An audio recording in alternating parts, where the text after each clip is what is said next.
the Finance Committee, and it is June 23rd, is it 24th, excuse me, and we have Jeffrey Dugan, which I'm sure Lynn will talk about and introduce him. We also have Jenny Rivera, who is a co-sponsor of the order with me. Councilor Bissonette is here, and Holyoke Media is doing the meeting. So you've got the microphone there, okay? All right, so first item of business is,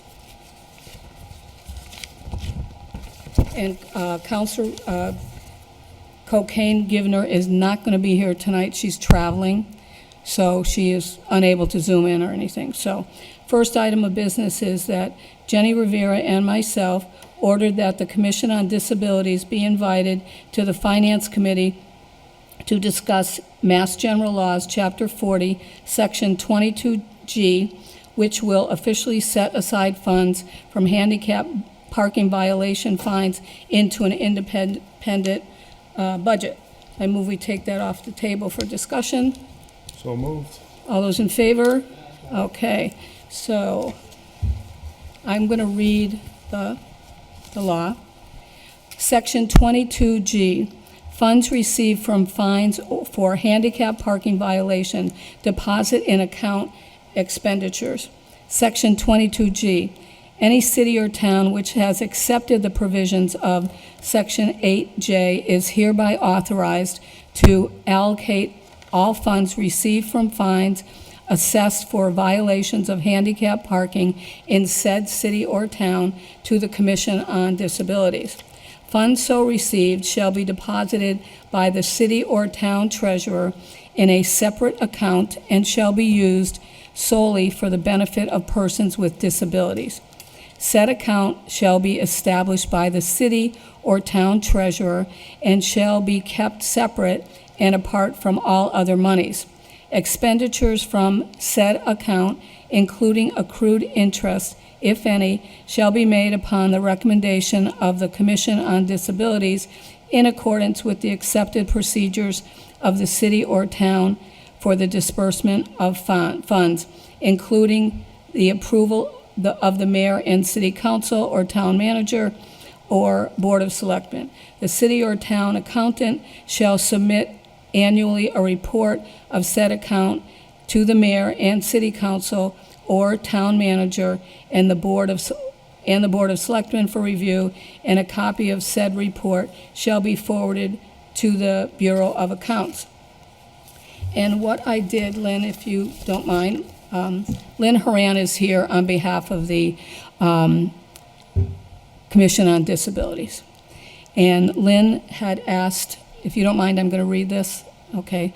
We, the Holyoke Commission on Disabilities, are asking the Holyoke City Council to adapt Mass General Laws, Chapter 40, Section 22G, which will officially set aside funds from HP violation fines, that's handicap parking, the HP, into an independent budget to be maintained by the Holyoke Commission on Disabilities for our disabled residents' needs and supported by the state of Massachusetts. These funds are accrued because the law that protects people who are disabled and our Commission on Disabilities feel these funds are best used to support them in maintaining health and independence. The Holyoke Commission on Disabilities would divide the funds initially into 4 categories of need in accordance with state guidelines. 1, needs of the commission to do their appointed job, conduct a survey of disabled residents and their needs, microphone and amplifier for educational purposes. Number 2, accessible transportation, support towards accessible transportation at the Holyoke Senior Center, support for disabled residents for accessible transportation to medical needs, etc., support for education of disabled students, service in the classroom, assistant devices and tools in the classroom, 4, support towards accessible city structures. Many other cities in Massachusetts have made good use of their COD independent budgets such as Agawam and Dedham, accessible playgrounds, and Methuen optical equipment for blind library patrons. 15.7% of Holyoke residents under 65 are disabled, according to the U.S. Census in 2019 to 2023. The Holyoke Commission on Disabilities believe this independent budget will go a long way to support them and give them a better opportunity to be healthier, safer, more independent residents that contribute to their society in currently very difficult times for already marginalized human beings of all ages. We hope you will support them and the Commission on Disabilities. And that was from Lynn Horan, the chair, and the vice chair is Jessica LeBron Martinez. And we do have Jeffrey Dugan here. What I'll do, Lynn, if I can, I will turn it over to you with the committee's permission and do that? Turn it over to Lynn? Yes? Oh, okay. Is that a problem? What is Lynn gonna tell us? I mean, because this is our second meeting, I think this was a follow-up from the last one relative to our questions, and I think maybe we have Mr. Dugan speak, or is that what the plan is? Or? Lynn, maybe. Excuse me, first of all, can I ask everybody to speak up? I found this at last night's meeting too. Yeah. With the fan right over us, we're Yeah. really having a hard time hearing. Okay. What I can have you do, Lynn, if that's okay, is if you could introduce us to Jeffrey Dugan, tell us a little bit about himself, and then if counselors have questions to him, they can do that. How does that sound? That sounds fine, and actually your reading that encompasses most things, and as Councilor Jordan has said, this is our second meeting. And you all received, and so the public knows as well, information from us answering some of your last questions as well. I did want to introduce, next to me is Marlene Connor, who is also our member of our commission. She's currently in our subcommittee for budget, and because of her background is a transit authority who has worked on issues of disability through that. She's here also if any questions come up for specifics on transportation. And I'll be glad to introduce Jeffrey. Only thing I would request is, again, we are coming in as this is our request. We are the folks that know best what our needs are. And I would certainly like to be able, if in the questions from any of you all, if I can answer something that either Jeffrey can't, specific to Holyoke or otherwise, that you would allow me. So again, I am Lynn Horan, current chair of the Commission on Disability. And tonight, per your request, Jeffrey Dugan is here from MOD, acronym for the Massachusetts Office on Disability.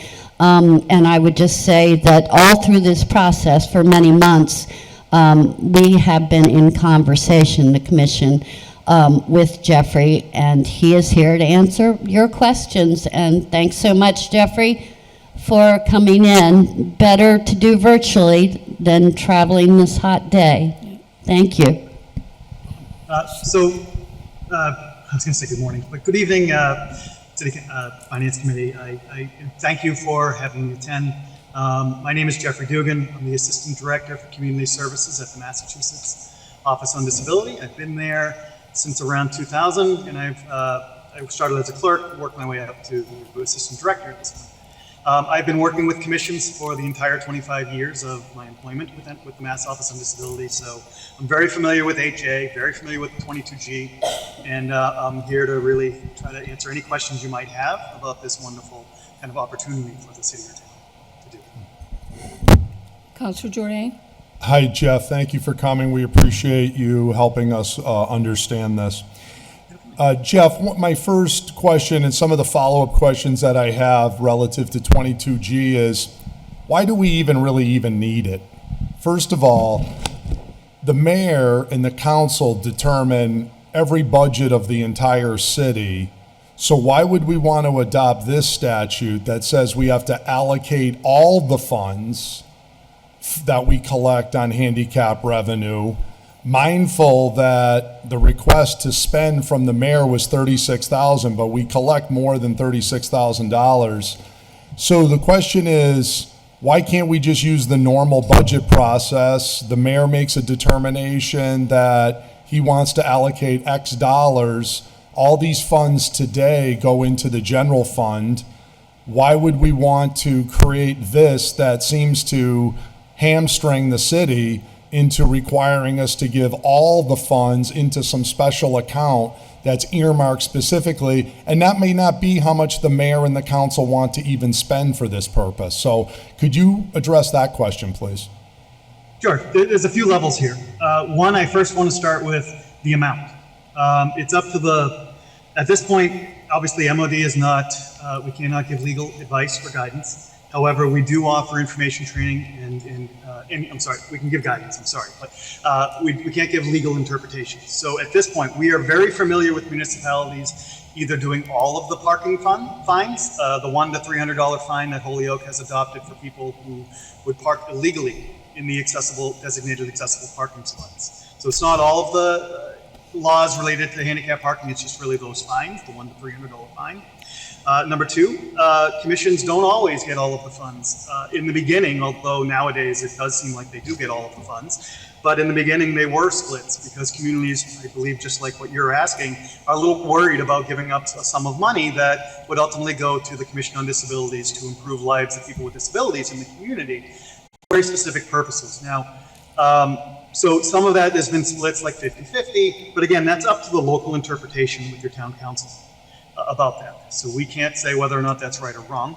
The law does just say that authorized to allocate all funds, which an interpretation, and again, not directly from legal here, but interpretation could be all, like what you are interpreting, or it could be up to all funds. So we've had, like Framingham, I think, started out that way. I think they started a 50-50 split and they raised the parking fine from 100 to 200. Now I believe Framingham receives 100% of the fines. But Framingham had the same concerns for that. The good thing with the Commission on Disability using the funds, they obviously have to use it for legal purposes. And I would be very, I see the budget that was being read by the person who was reading, I'm sorry, that introduced Lynn, and I'm sorry I forget your name.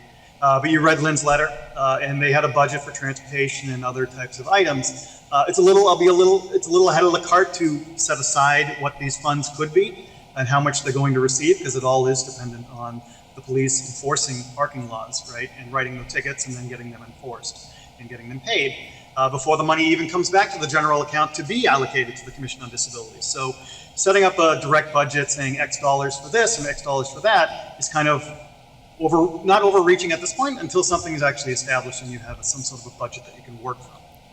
With that said, it is good PR, it is good relations, it's good awareness raising abilities, the use of these funds for the commission to control and utilize. We've seen them used for municipal projects, we've seen them used for educational purposes, we've seen them used to purchase library of things items or things for the, and I don't like calling it this, but the special education departments in the schools.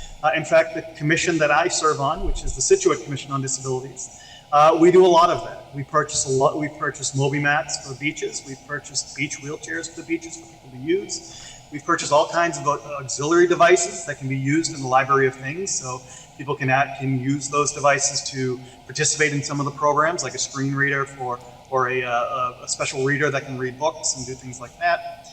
There's a lot of goodwill that's put out there. There's public awareness campaigns that can be done. There's also projects that the town just will never get to that the commission can help with. For example, and I will stop shortly and take some questions, I think. But we had and I'm just using our town as an example in Situate, we had a gazebo that was aging out and really the town was going to do some stuff to it, but they didn't want to do too much to it. So we offered to make it accessible for them through an Eagle Scout project, and we paid for the materials. And now we have a bandstand on Front Street that during Heritage Days and during the summer months, we have live bands performing up there, and the ramp not only helps people with disabilities and disabled performers get up there, but it also helps everybody else that used to have to lug their stuff up the stairs. And you'll find that things like that and the accessibility pieces are not just for people with disabilities, they're for all users. So the commission using those funds and using some or all of those funds, depending on how the city council would like to vote that, would be given back to the community for the betterment of not only people with disabilities, but it has kind of that curb cut effect, right? If you build it, people use it. So there's a lot of that type of stuff that this money could be used for that would otherwise not be on a priority list for the city, that the city, or could be on the priority list, and some benefit would be helping from the Commission on Disabilities. So let me pause there. I know I speak fast, so I'll just slow down for a second. And I can follow up with questions, or I do see that there might be hands raised, so I'll let you control the questions. Councillor Jordan still has the floor, but Councillor Israel Rivera has his hand up. So when Councillor Jordan is finished, I will call on Councillor Israel Rivera. Yep. So, Jeff, is there any matching funds? See, the incentive to have, like, for example, the CPA tax, I'm assuming you're somewhat familiar with the Community Preservation Act. Like, the state gives a match, so we're adding money to do important things for the community under community preservation. This doesn't hold on one second, let me get my question out. This, on the other hand, if I understand it correctly, this doesn't give us any more money. This just says the money that we're already collecting today for this purpose, that's currently going in the general fund to pay the salaries and equipment of the people who are out issuing these tickets, be it the police, be it the parking enforcement. Those funds are now, that we're using to pay their salaries, we're not going to have those funds, because these funds that we're collecting from these tickets are now going to be sent into this budget, automatically earmarked, irrespective of how much the mayor and the council want to pay. Isn't that accurate? Well, I'm just curious, would you not pay the officers if they didn't write tickets? Because, I mean, that's part of their job, right? So it's surprising that you might use those funds solely for police officers to issue tickets. So, Well, Jeff, we collect in X dollars. Just so you know, we in Holyoke used to be profitable on our parking garages and on our ticketing. Today, we are not profitable. We actually cost us more to operate the garages and parking than we actually even take in. So now it's being suggested the whatever $100,000 something here that we collect in these tickets, that's now going to go over and be specifically earmarked for whatever the Disabilities Commission wants to spend the money on, even if the mayor doesn't want to spend that money. Like, for example, this year, he put in that he wanted to give them $36,000, and we approved that. We can do that at any time. We've always been able to do that. We're always still able to do that. But what I'm concerned about is I see this as just hamstringing the mayor and the council from forcing us to take these, irrespective of that there's expenses against these bills from the ticket revenue that works. Like, we have to pay people to do this work, right? And these tickets are paying a portion of those expenses, right? So every ticket that we give out, whether it's in front of a fire hydrant, handicap, you name it, somebody has to pay for that, right? And so we use the ticket revenue to pay those expenses. If we say this ticket revenue goes over for this new spending that we're going to do, what's paying, because this $36,000 has never been in the budget. So now if we have it over here, there's no new revenue here. It's just moving it into a new pot with new spending. Isn't that correct, Jeff? well, you're moving it to the commission to use. I mean, I'm curious, like, what the 100,000 value is compared to the entire budget. I mean, is that really? I mean, I know it sounds like a lot. It is a lot of money, but I'm not sure that's paying more than if you actually have it earmarked for the enforcement purposes or for the costs of doing the ticketing. 100,000 isn't going to get you much, at least in Holyoke. But again, I'm not here to debate whether or not you want to adopt this. It is a goodwill effort. It's a commitment from the city or town that they care about people with disabilities typically, and that they are willing to, and the commission can use those funds to help promote Holyoke in a good light towards people with disabilities. This is not an income generator. This is not a There's no matching funds from the state, so this is some sort of commitment that a city or town will need to make about their residents with disabilities. So again, I'm not going to argue whether or not you want to adopt all or give all the funds. I'm not going to argue whether you want to do a portion of the funds. The city budget is different because that will at the end of the year get back to the general fund if the commission doesn't use it. The 22G fund does allow them to collect and save for things. We also have found that many commissions invest back into the community. For example, hiring police details to do nothing but monitor accessible parking, either during holiday weeks or busy times in your city or town. So the money is giving back in what we have found, that as people are educated and people are ticketing, right? We'd like to see no money going to the commission because there shouldn't be any tickets. People should be honest enough and responsible enough not to park illegally in accessible parking. So those funds are kind of bonus to you anyways.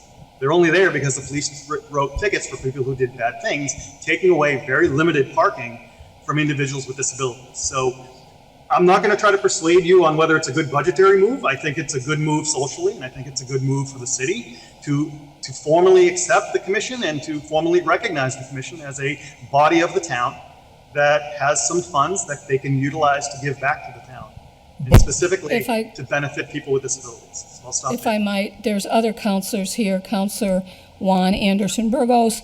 We've already said that Jenny Rivera is here. Counselor Vacan is here. And I'd like to, Israel Rivera has his hand raised. So if you have other questions, now you could ask the questions. Yeah, I had one more question for Jeff. Sure. Jeff, adopting 22G and recognizing the Commission on Disabilities is two independent issues. We already have Commission on Disabilities in our budget. We've recognized them.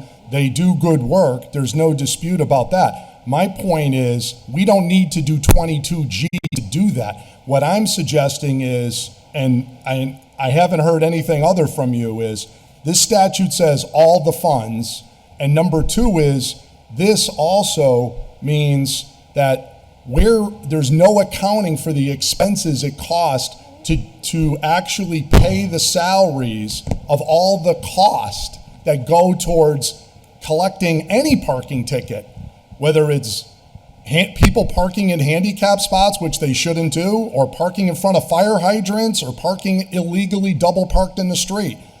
All of that requires us to generate revenue into the general fund to go pay the salaries of the people that go issue those tickets. So I don't understand why these tickets and that revenue shouldn't go towards paying those expenses, considering we actually aren't making any money on it. Like we don't generate extra revenue to actually pay the bills. So You have a question? yeah, I guess my understanding, Jeff, is do we have to adopt 22G to recognize the Commission on Disabilities? We can get to that. Lynn would, okay. Can I have one comment? Sure, wait. Just Go one ahead. clarification. So, just so we're clear, you have said that all funds have to go to the commission. That is not true. That's up to your town council for their interpretation. So if the town council says, no, 50% you can split the funds, then there's an option there. And you are correct that 22G is only allowed when you've adopted 8J in your community, which you have done. 22G is just the only other law that can affect and help out commissions get some grounding and get some say within the community to make changes. And the funding helps do that. And I understand how your concerns that it costs money to do business for the town, or the city. And I would expect every town's going through that. So this is something that city council would have to determine on whether or not they would like to allocate 22G in part or whole based on town council's interpretation to the commission. So, and you're right, there's no matching funds. I would ask that Counselor Sullivan or Counselor Ocasio, do you have any questions of Jeff before I turn it over to Israel Rivera? Kevin asked my questions. Okay. Counselor Israel Rivera, you have your hand up. Yes, and thank you for recognizing me. Thank you, Jeff, too, as well, for joining us and taking your time to kind of give us a better understanding. I also apologize that you have to defend some of the ground that you stand on. It's just part of the nature of the beast when you're dealing with the Holyoke City Council. So I guess for me, my question is, It's similar, but a little different because I am different. I think that while I respect and want to hand over whatever funds that are raised through the revenue or through the avenue of giving tickets for the handicaps or parking tickets or et cetera. The only thing for me is it customary or have you seen in other communities where they kind of bill the time on task before they hand over any of the funding? You're You're muted. muted, Jeff. I'm sorry, Israel. Can you just repeat the last sentence? It was it kind of cut off. So like yeah, so like the billing of time on task. So let's say like an officer gives a ticket, some formula is created to say, hey, he spent this long writing this ticket, and there's a certain dollar amount attached to it.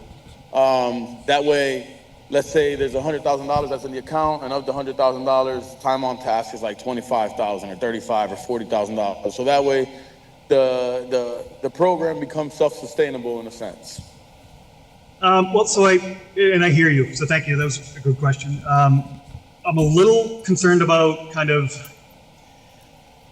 the time on task stuff is in trying to earmark that money. I mean, officers make a lot of money, whether on details or they tend to or could make a fair amount of money. But in Holyoke specifically, just not to cut you off, it's not necessarily the officers giving the tickets. It's actually the parking guys that give the tickets. I wish the officers gave tickets in Holyoke. We don't have a traffic squad, so they don't do all that. That might be a little too below their pay grade. But right now, actually, what we have is the parking attendants that go out there. They're the ones that are kind of enforcing and giving most of the tickets. They don't make the $100,000 a year that officers make. But to be honest, we did just buy them new equipment, new vehicles for them to travel in and to do all that. So for me, it's, again, I want to respect whatever fund the revenue is brought in with regards to that. And I'm totally in the opinion that the Disabilities Commission should have direct access to whatever funds are available. But I also believe that it should be self-sustainable, meaning that like whatever tickets or whatever revenue is generated kind of gets paid for by itself in a sense. Right. I mean, in a perfect world, though, you'd never be able to rely on those monies, right? In a perfect world where everyone followed the laws and parked correctly and did all that stuff, you wouldn't have any money to spend on all of this. But then again, you wouldn't have all the time and the effort and people doing all this enforcement. So I get that. So there isn't really a time on task billable thing that I've seen throughout different communities. What I have seen is the hiring of police details where they would help police, or like, you might be the parking people now, but typically where they have the police departments doing the enforcement, like Fall River used to pay for salaries for police officers to do nothing but monitor parking and actually educate the public who were violating those parking. So there was a one-to-one trade there, but it's not a money generator, right? It's a trade-off. So, so yeah, I guess I don't have a direct answer for that directly, other than, let me see here. Yeah, I haven't seen a billing on task. I have seen support of materials like ticketing books, if you want to purchase ticketing books, because those cost money to do. If you wanted to do, commission can use funds to help with those expenses or the salaries of people if they wanted for a time that they're doing this stuff. So if the commission wanted to hire somebody using those funds, that would be something that's allowable. And then those funds, those could be tracked directly. But again, people don't always pay their tickets, right? So that fund is always in question about how much you'll get. And that'd be really, if it's going to the general fund, it's just mixed in with everything else. So, I'm sure your budget is well over 100,000. That's kind of why I'm in favor of the Disabilities Commission getting their fair share in a sense, right? Because everything goes into the general budget, and if we can get to something, we can get to it. If we can't, then we can't. This actually allows for the Disabilities Commission to make certain decisions and move in certain directions without being tied down to whether or not there's funding allowed. Or having a mayor that's actually in favor or not in favor, vice versa. Right. But it's like that curb cut in the middle of nowhere that would benefit a few people. Like with that, and the town's never going to get to it, right? Or the city may never get to it for how many years? Because it's not a high traffic area. But a commission could use that $4,000 to purchase a curb cut, and then you now suddenly have an. How are we doing? I'm all right. Okay. Sorry. Thank you. Yes. Thank you. Thank you. Counselor Bacon, do you have any questions or anything? No, you're all set? Okay, and Counselor Anderson Burgos, are you all set? And Counselor Jenny Rivera, are you all set before I turn it over to Lynn Horan? Yeah, I mean, I'm definitely all set. I'm just a little stunned, but I'm not going to get into it. I'm just hoping that the city council can definitely support the disability community. That's all. Thank you. Thank you. Lynn Horan, if you could just introduce yourself and, your address. Again, Lynn Horan, Chair of the Commission on Disability for Holyoke.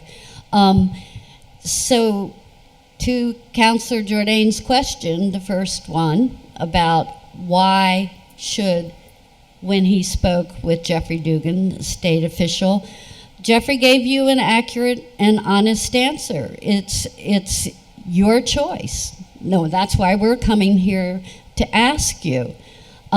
He can't answer for Holyoke. So I would say to you, in an answer as a Holyoke resident who holds this position and is also disabled, that the reason is for 30-some years, this city has collected those fines, and they have never, to our knowledge and investigation, ever gone for the needs of the disabled residents of Holyoke, let alone the official commission. How do I know that? Because we don't even have a budget at all.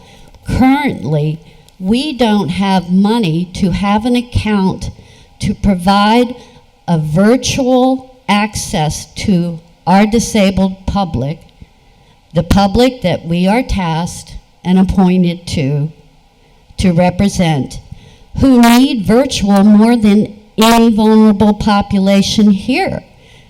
We need American Sign Language. We need Spanish translation.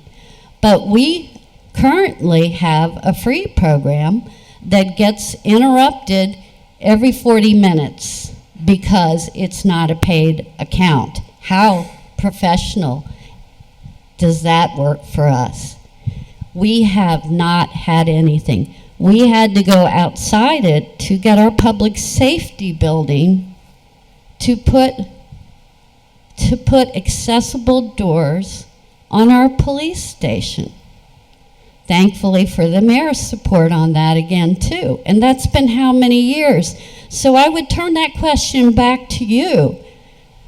Myself, the people I represent, and our allies and supporters, and that includes caregivers, by the way, and those of you who we affectionately refer to as temporarily abled, we want to see more support in this. Finally, the law was not devised to be a revenue service to help you balance your budget.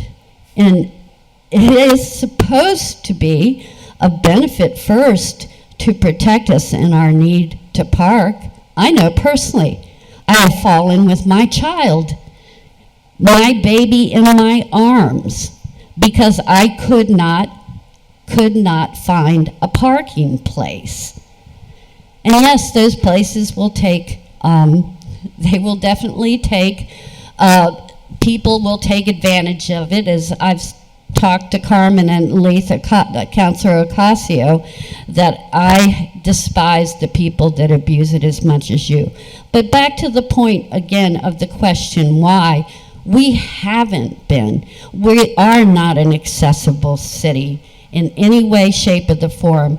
That percentage, that 15.7%, by the way, from the census for Holyoke, which I have sent you, that has actually not, it doesn't even include people 65 or older. So I think we can assume that that percentage of our population that's disabled is much more than that as well. Show me the figures. And finally, I would ask you, do you have figures that we've been unable to get? Because when Izzy first asked those questions that I thought were legitimate, we did more investigation, and I've written this to you, and I talked to both John and to Carlos, who work for the ticketing service, They do take tickets for all types of parking. And I've asked them, I've told them what we're trying to do, and I said, how can we support you? So we've already started the dialogue, and he said he likes his job because he can work alone, that sometimes the hardest part of his job is actually getting people to be respectful, the ones that aren't too happy about being ticketed. But I'm not hearing complaints, but if you have the actual figures, you're bringing up some pretty large amounts of what specifically handicap enforcement is costing. We would like to know that too. We want to be fair about this, and I've also stated in recent documents to all of you that we're willing to have this dialogue and talk about a percentage or a proportion, but I come back to you again. You just made a statement that I found really appalling. You equated this is not taxes on property now. Totally out of line. This is fines you would for never a call her specific law. Excuse Now, me, this Lynn, is a good point. I can't understand you because Counselor Jordan is saying something. I just want to show the duplicity of this chair, who would never allow me to sit here and call you appalling, but yet she will, because she's a political supporter of each other, she will allow you to call me appalling. Those are personal attacks, and you haven't stated any questions, and now you're into how many minutes? Yes, I have. I asked you why, Well, then enough. you have been on for 24 years or more total. More, Right? more. As have some of our other senior, and This is- why didn't, no, I'm asking you a question, a legitimate question. What is the question? The question is, if you stop interrupting, I would be glad to tell you, Counselor Jordan. The question is that why has this not been addressed before, the fact that none of these funds are being used? And when I said that what I found That was wasn't my appalling was the statement that you were concerned in this issue about making money for profit off of this, as though that was what the law and the fines were initiated. That's my point. I would just like. So to the mention- last thing I'll say, there are 67 cities and That's what I was towns just gonna say. that have adopted this, and according to Maude and to Jeffrey Dugan, without much of a hiccup. I don't mind questions. We haven't done it before. I get that. But to have it equated as the whole reason that we're asking for this is, again, I flip back to you my question, why haven't we seen these examples of things I just gave you, just simple things like a budget at all? And I understand from one of our members who's been on the commission for as long as you all, some of you have been on the city council, that it was tried twice, I believe she said, and was not passed back then. So again, we're still disabled. Why the year is not enough? Because as Councilor Izzy Rivera put very well, we're subjected to different mayors, different public officers. We have to go through this process every single year. And by the way, the police do take tickets. I want to correct that too. They have said that themselves. They often go out to the mall. The ticket takers have also told me that police do that as well as part of their job. Just clarifying some misstatements on that. But finally, just again, why haven't we done this? And the reason we want to do it is because since we haven't done it for a while, we feel you actually don't understand our dire need right now. And we can be the sort of functioning sorts of individuals who are patrons to businesses, who can take care of our families, who are responsible when we get this kind of help. I don't see what the dilemma is, and frankly, 67 other cities and towns, and we also sent you the best apples to apples we could come to. As you know, that's pretty hard to find city to city for Holyoke. Lynn, just to let you But know.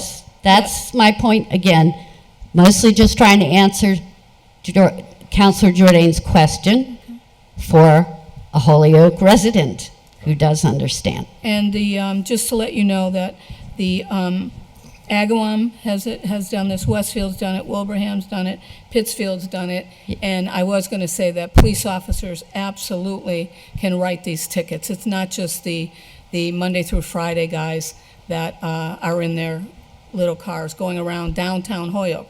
They don't go up to the mall, they don't go to other places, but police officers do. So I want to let that be known. And does anybody else in your group, would they like to speak on anything? Just introduce yourself, please. Sure. My name is Marlene Connor, and I'm a relatively new member of the commission. I was just appointed about just coming up on 2 years, I think. And I come recognizing the needs of the disability community because of what I do from a professional perspective and public transportation. I recognize the limited amount of services that are available, unfortunately, in the city of Holyoke, because so we've been talking to the Council on Aging. The Council on Aging has some sedans that they use to transport individuals in the city.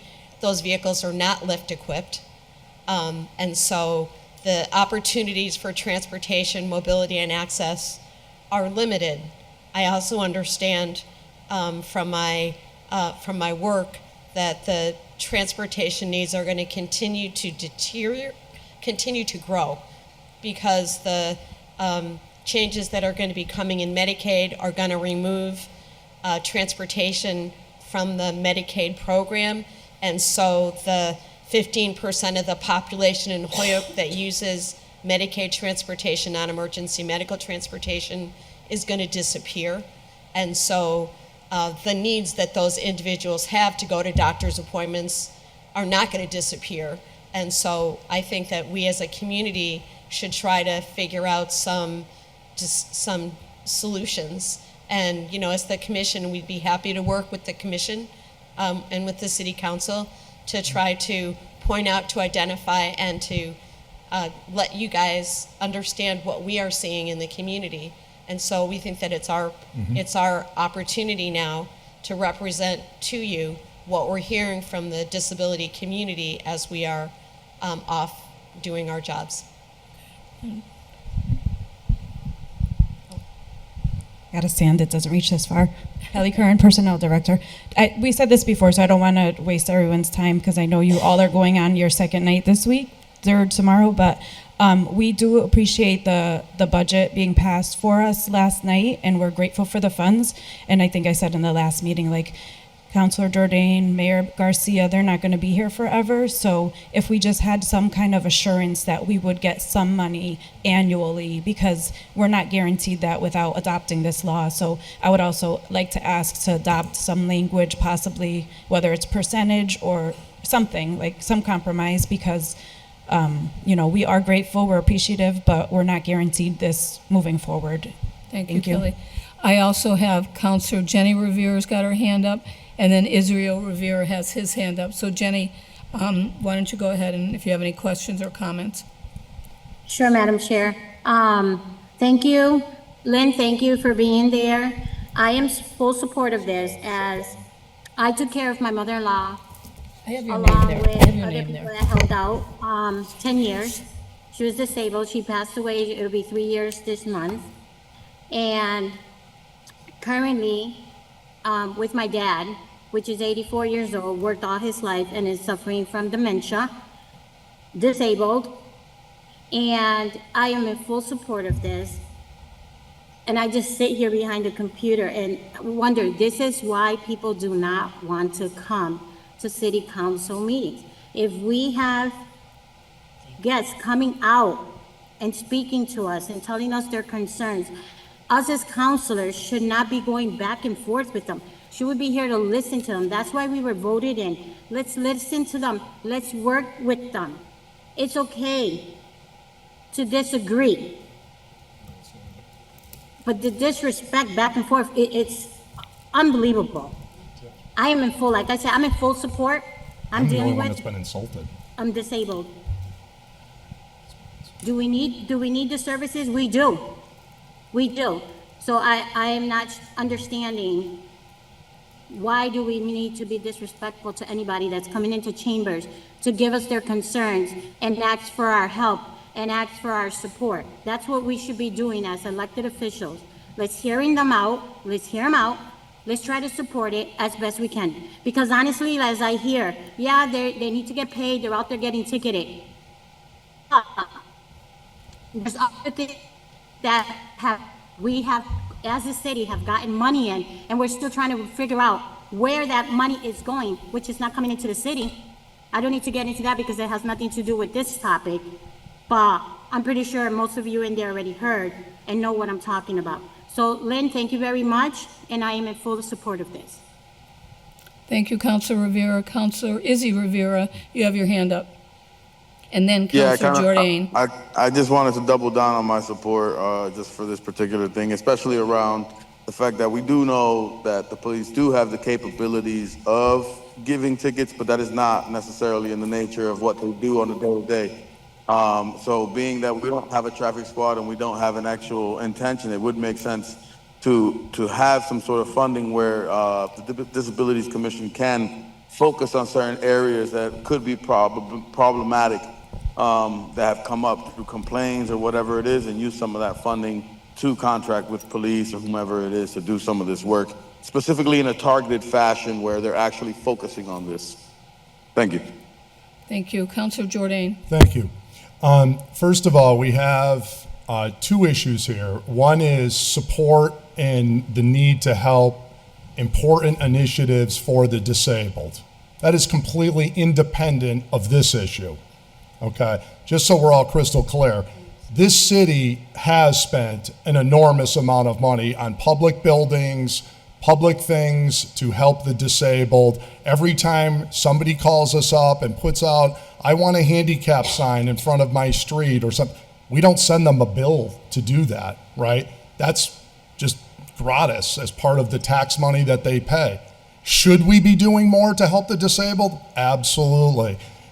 It's important that this commission advocate on behalf. That's why you're there, to advocate, to speak to disabled needs and of that community. It's very important.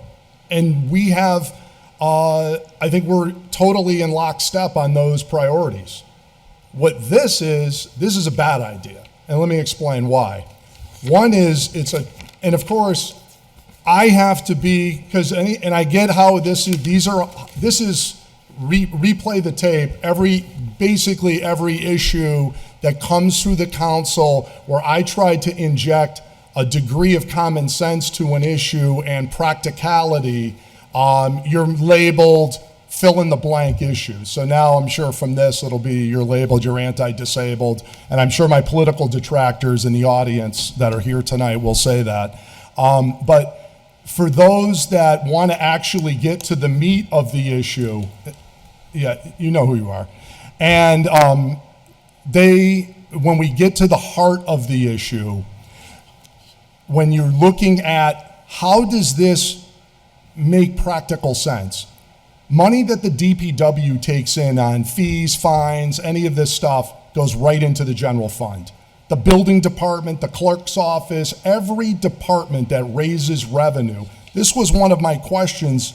It was question 3 in the matrix of questions that I did in preparation with Kelly and yourselves relative to this issue. It was stated that somehow they all get to keep their money. No, they don't. Those funds all go into the general fund and we pay their budgets. This would be no different. What should be allocated to the Commission on Disabilities is a policy decision that should be made by the elected officials. And it's the role of the city to lobby the mayor and the council, like every other department, whether it's the police, the fire department, everybody, they determine how much money goes into all these department budgets. To say that we would adopt some special legislation that says all these funds are automatically into this account, and it does say all the funds. There is nothing in here that says, well, it's 50% or whatever we want it to be. Now, if we're going to do something like that, I would want that vetted by the law department. I would want a legal opinion on it.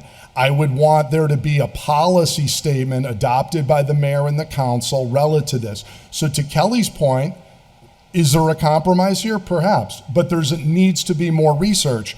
The other thing that I want to point out is,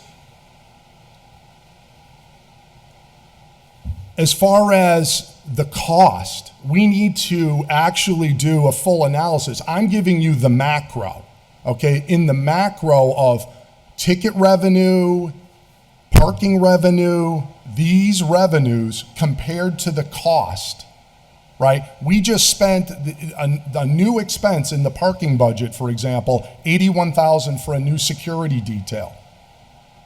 We actually declined on revenue. Our new projection for revenue is $30,000 less than it was last year for revenue. So the point is, there isn't all these extra funds after expenses to actually go and generate. So any of the money that would be allocated here, there are expenses associated with that. All of that would have to be reviewed by the mayor and come in with a financial proposal to the council. Without anything whatsoever to financially support it, the mayor and the council supported the $36,000. And oh, by the way, it wasn't just the mayor, but it was also the city council that approved to put the new openers in at the police department. That was this council too, unanimously, by the way, all of us. So this council has been extremely supportive, not just this year, historically, to anything that has been asked for disabled needs, okay? Now, mindful of the fact this council cannot originate any appropriations whatsoever. We cannot spend any money that the mayor does not come in with. So if there hasn't been a allocation for disabled needs, it's because we don't have the authority to do it. I can't just say with 13 votes, I vote $100,000 to do sidewalk X on the street. That isn't how the system of government works here in Holyoke. All those requests have to originate from the mayor's office, come down here. So if anybody's concerned about how much money has been spent on disabled issues in Holyoke, I will say it's originated in the mayor's office, okay? And I am unaware, and please show me the roll call votes, of any time this council has voted down a request to have X dollars spent for the disabled in Holyoke. I'm unaware of any vote this council has ever turned down any request of the mayor ever on anything to do for the disabled, okay? If you have those records, please produce them. I would love to see them. But if we're gonna do this, we would have to do a lot of homework around making sure it's not all the funds, that it's funds after expenses. And I'm only concerned also because now it also sets the precedent in these other departments that they should get whatever fines and expenses they're generating, and those don't stay in their budget. So those are my concerns. It's not about whether this is Disability Commission, the Parks Commission, any of these. Parks doesn't get to keep every single dollar when they're charging $5 to get a pass to go swim at the pool. They don't get to keep 100% of that money. It goes into the general fund, and then we allocate them a budget. So this is how every department, and let me also say in closing on this point, because I think this should be tabled, we should work towards a compromise and answer these complex questions.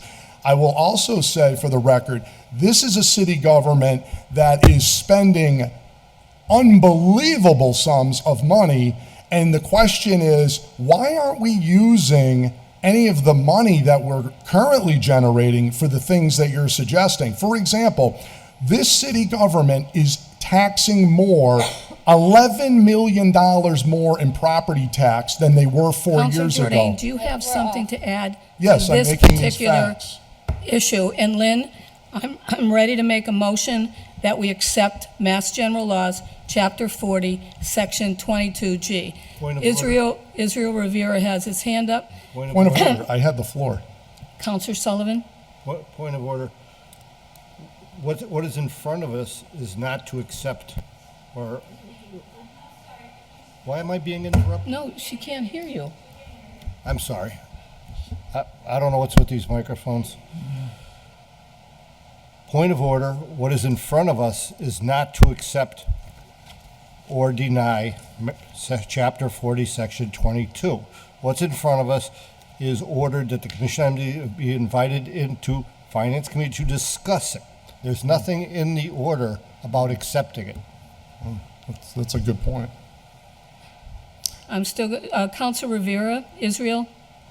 By the way, point of And then- order, I had That's the, that's a funny point right there, though. Like, it is a good point, but like, usually you do discussion and then you move on to the next level, which is either doing legal language or accepting it. But if we're gonna split hairs on it, I get it. Yeah, it's not in the order, and next week somebody else will file the order if that's the case. But that's not what I'm trying to address.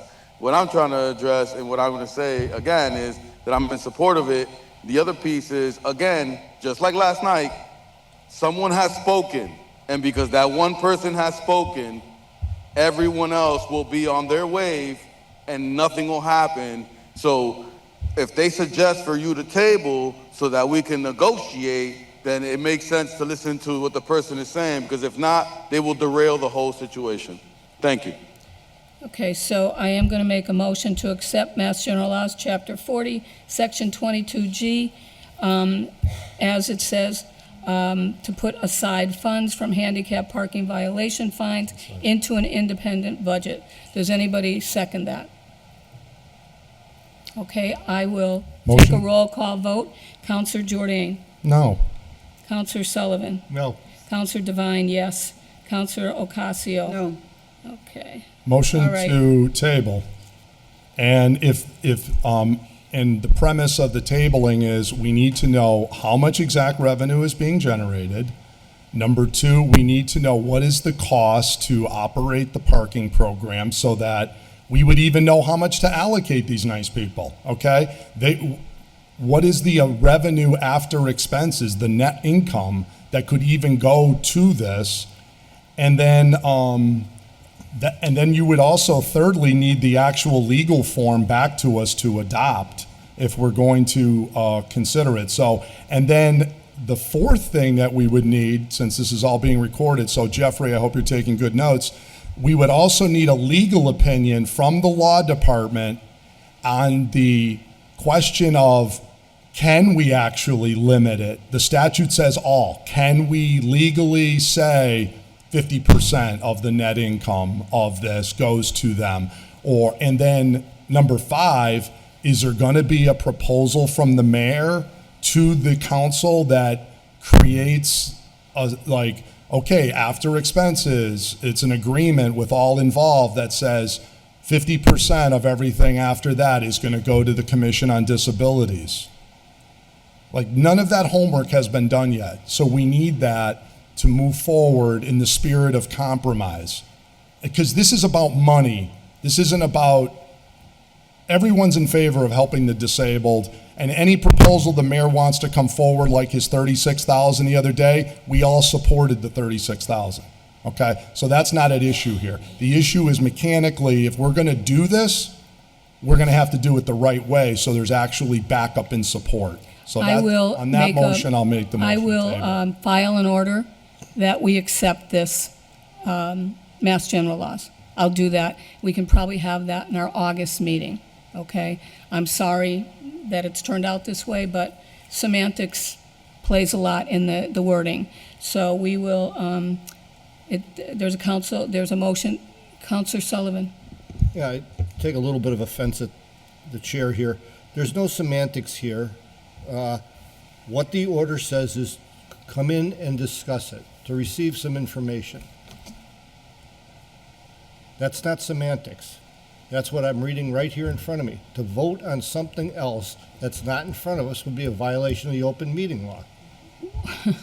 Unbelievable. That's not, I'm not saying that Will I'm against officially anything here. set aside No, funds why am I from- being interrupted, Madam Chair? Do I have the floor? Sure.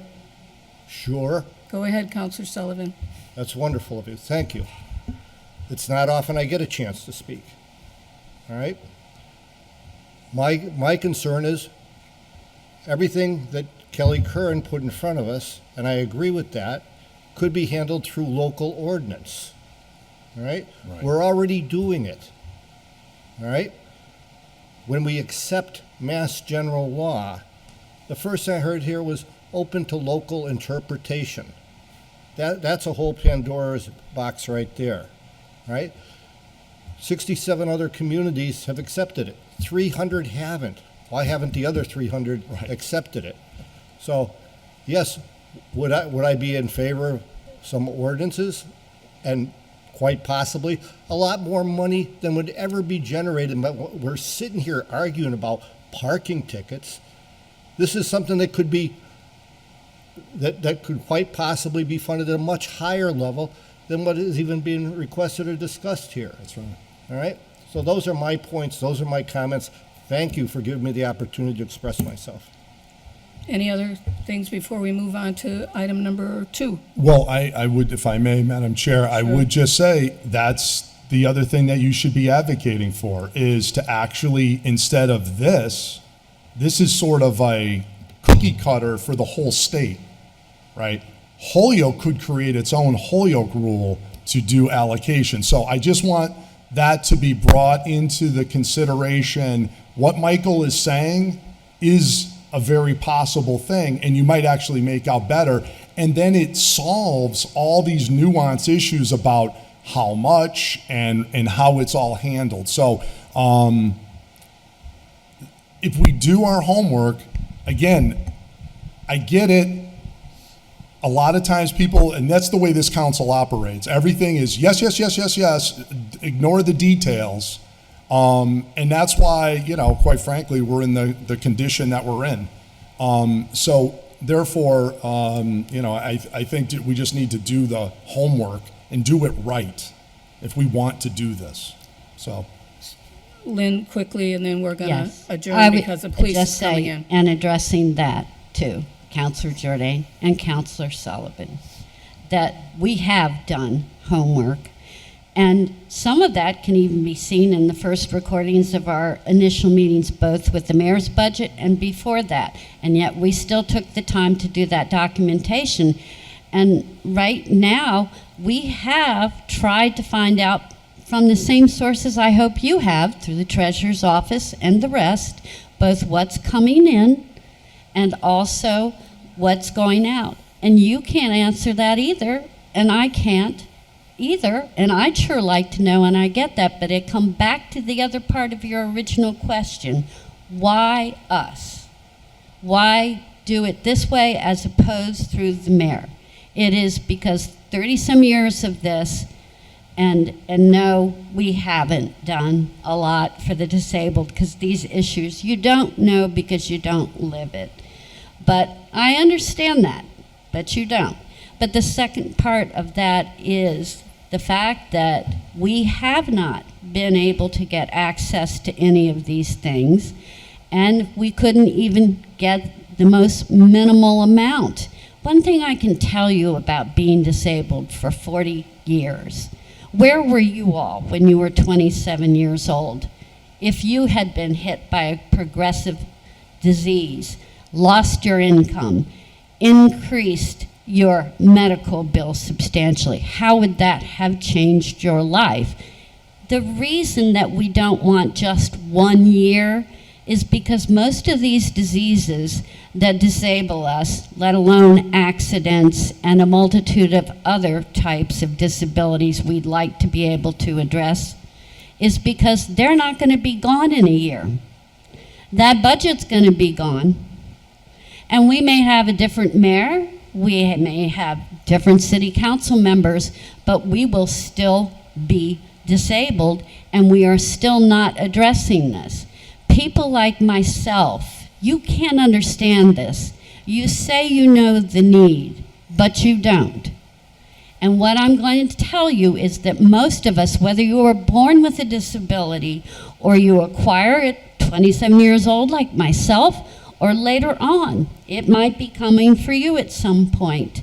What you instinctively learn is that you are going to be rejected. that you have to worry about being rejected by a boss, about a fellow employee, a fellow council person, your own husband or wife, your children. This is what society teaches us, to hide it. So pardon us if we have not come out constantly. I thought it was bad when I walked with a crutch for 30 years. Boy, it's a whole new awakening when you have to be in an apparatus like this. And Lynn? the final thing I want to say is that you asked me at the last meeting we had about the genesis of this.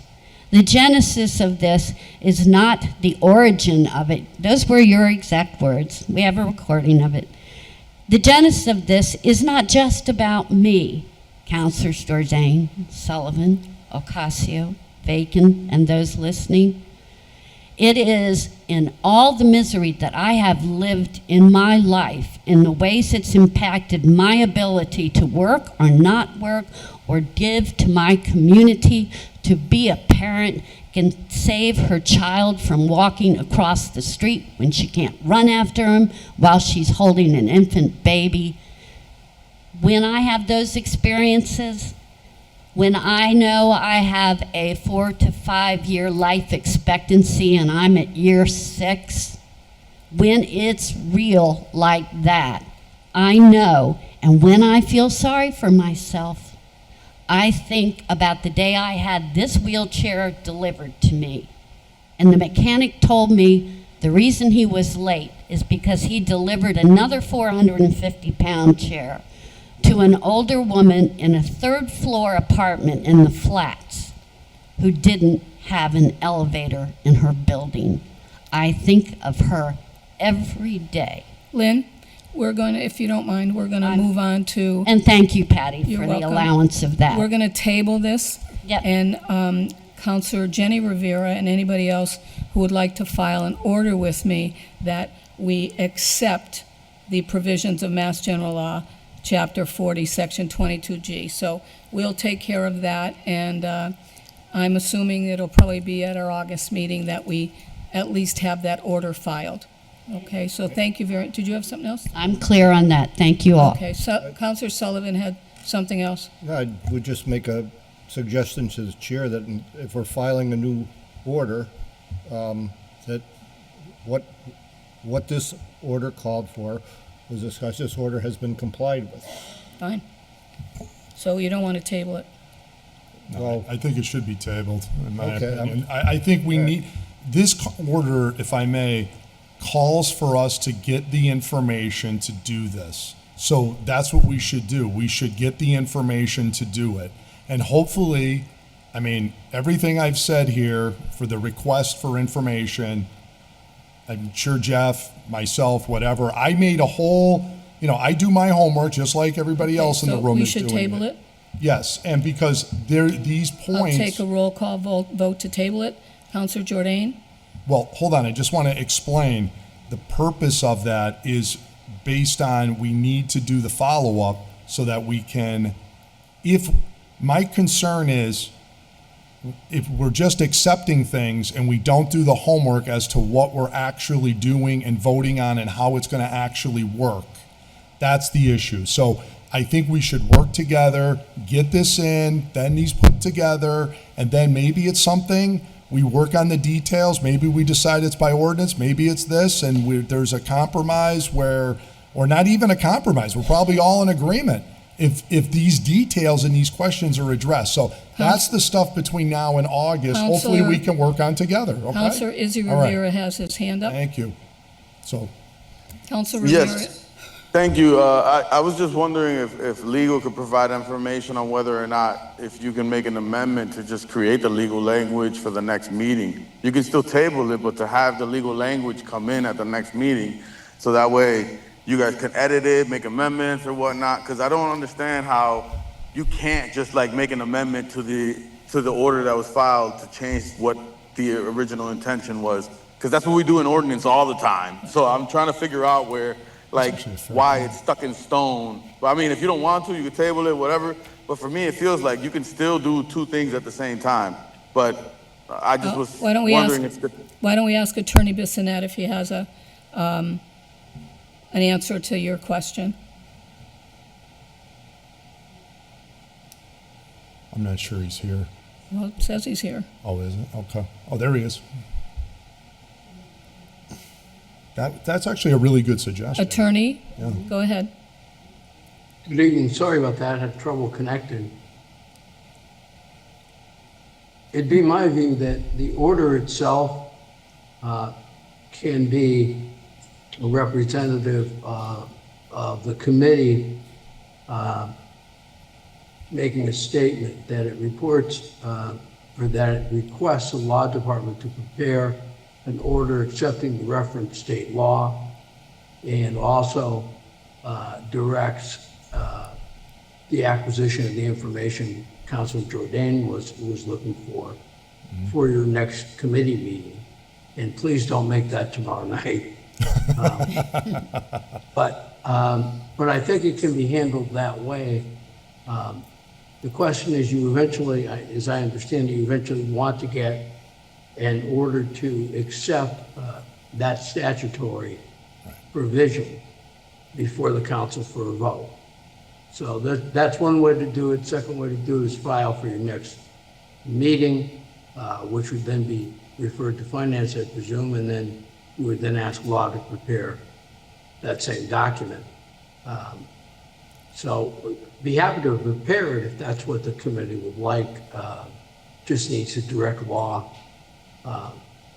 and lay this order on the table while directing law at the same time to prepare an order to adopt a state provision. That would speed it If up. that would work. So Thank what- you. Did Welcome. are your questions answered, Council Rivera? Yes, my question is answered, but it would be up to the will of the body what they would like to do next. I think for me, the idea would be, I mean, you could still file an order and then wait some time till we get to the full council for it to go back to finance. Or like Councilor Bissonnette, Solicitor Bissonnette mentioned, you can kind of request that the legal language be created alongside with some of the requests that Councilor Jordan had and anyone else that was speaking. So that way it reflects some of the language when you come to the next meeting and you don't necessarily have to file the order. But again, it's at the will of the body, whatever you guys would like to do. I just wanted to clarify and make sense of it in a sense. Thank you. Can I make that request? Because Izzy's suggestion's a really good one. So if we're tabling it, What's your language so I can write it down? can we ask the law department for the next finance meeting down the road, whenever we're having it, when this comes back up, to actually provide us the legal language for adoption?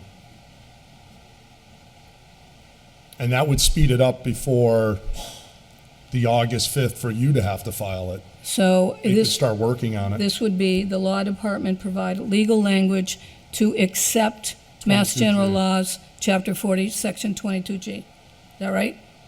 That's right. Okay. All right, so, Madam Chair, Yes. I would like clarification. Did you want us to opine on whether that can be fractionalized, Yes. whether it has to be 100% or not? Yes, Michael, I did make that request because what we'd like to do is, the statute seems to suggest all, but the question is that Jeff has said some communities aren't doing all. So now, but some are. So the question is, can we do that by some agreement? So say the answer is you opine yes, that we could fractionalize it, right? Can we put something and draft up an agreement? Maybe we end up morphing that into an ordinance that says 50% of the net revenue of these tickets goes in, or 75% after expenses or whatever, and they get that every year. What are we able to do in this area to fractionalize it, but also manage it going forward so that, they get the net of whatever we have, I think you get the idea, right? you're all set, Attorney Bissonnette? I'm good. Thank you very much. Thank you.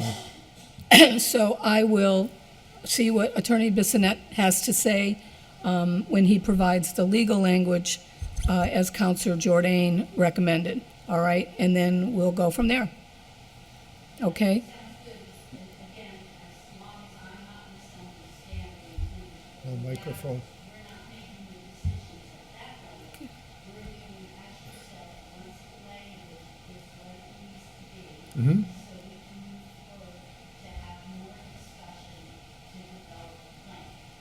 Exactly, Thank Lynn. you. Exactly right. Yep.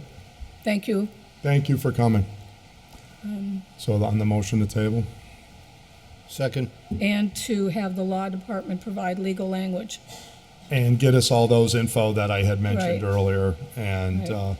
yep, all those things. Yeah, so it's to table, and you'll have to give those, that, everything you're asking for. I'll send it in You an should give that email. to the law department. Sure. Okay.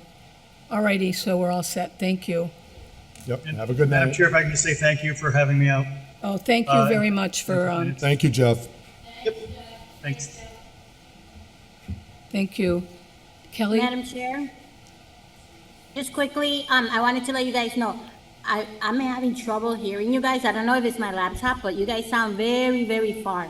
So I'm not sure if it's something going on over there, but it's hard to hear you guys. Maybe that's why everybody keeps saying that. Okay. The Okay. the microphone was put back into the, I can hear, when Jordan, Councilor Jordan speaks, I could hear him clear. Mike, I can't Oh, hear you. thank honestly. you. No, honestly, Okay. not, I can hear you, but Mike, it's hard to hear. okay. All right, thank you guys. We'll Have a see good what night. happened. Kelly, would you mind going out in the hall and see if the police chief is there by any chance? So just on that motion, Patty, so that we can, Motion to, the table with all the info and the law department's and you're help. going to give him the info And that I'll you're give them the requesting. follow-up. Yep, Okay, all those in favor? Aye.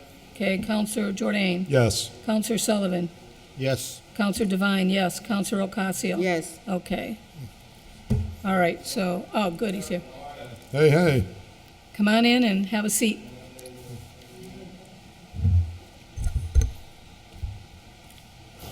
How are you tonight, Chief? Good. Okay, so we'll go to item number 2, which is, I don't know if you have a copy of this. Let me see if I have an extra. There's an, you mean the. Oh, yeah, would you? I'll give it to him. Yep. Thank you.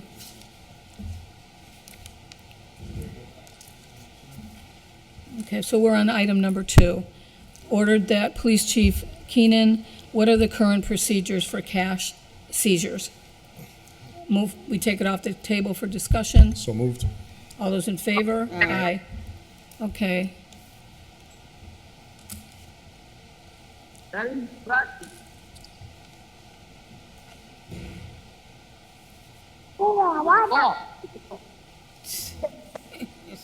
What is that? Izzy, you might want to mute, just so you know. Oh, my bad. I didn't know it was live. My bad. Yeah, no problem.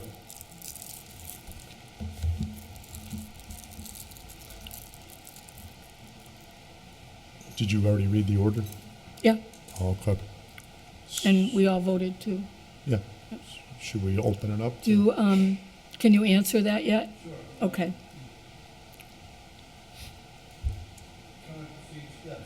Use your mic there, Brian. Thank you. Good evening. When the police department seizes cash, we take it, we put it into an account where the money remains until the case is disposed of. So, for instance, if there's a case, a state case, and there's a seizure of just, say, $1,000, it would go under the defendant's name, it goes into an account, and then at the conclusion of the case, if the person's found not guilty, the money's returned to the person. If it's the judge awards the cash as seized as evidence, it goes to the district attorney's office, in which they split the money back with us. They take a percentage, we take a percentage.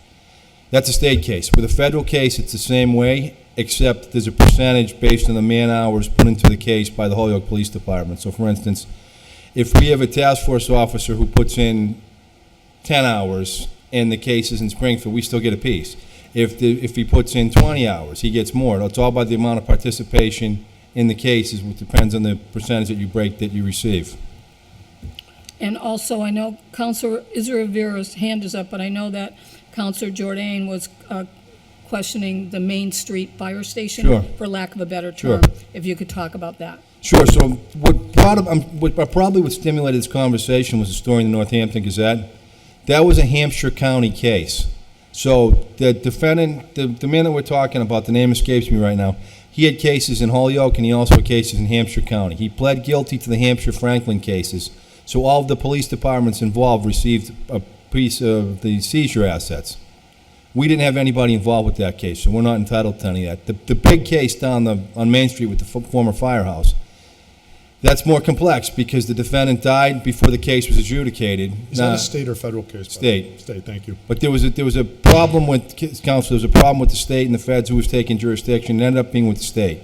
So I spoke with D.A. Gallooni, Chief of Staff Fitzgerald, a month ago about this, and the case is tied up in probate court long before we're even going to get to criminal court on this, and hopefully something will get worked out and we should receive something there. But it's a different case. We're not guaranteed anything. It's going to be what the district attorney wants to, how he wants to divvy it out. It'll be how that goes with that case, because it's not a conviction. It's really in the hands of probate court, and anyone who's had loved ones or any case in probate court know how slow the wheels grind with that stuff. So I wouldn't be anticipating anything coming soon with that. And didn't he leave all that asset to his mother? His mother, the Yeah. mother, yeah. There's that's very why it's little in in his probate. name, from what I understand. Yeah. Okay. Any questions to the chief on this? So, Jordan? if I may, yeah, have a thank you. So, Chief, in this situation, just so I grasp it, he basically died before they could get the conviction, right? In Yes. that case.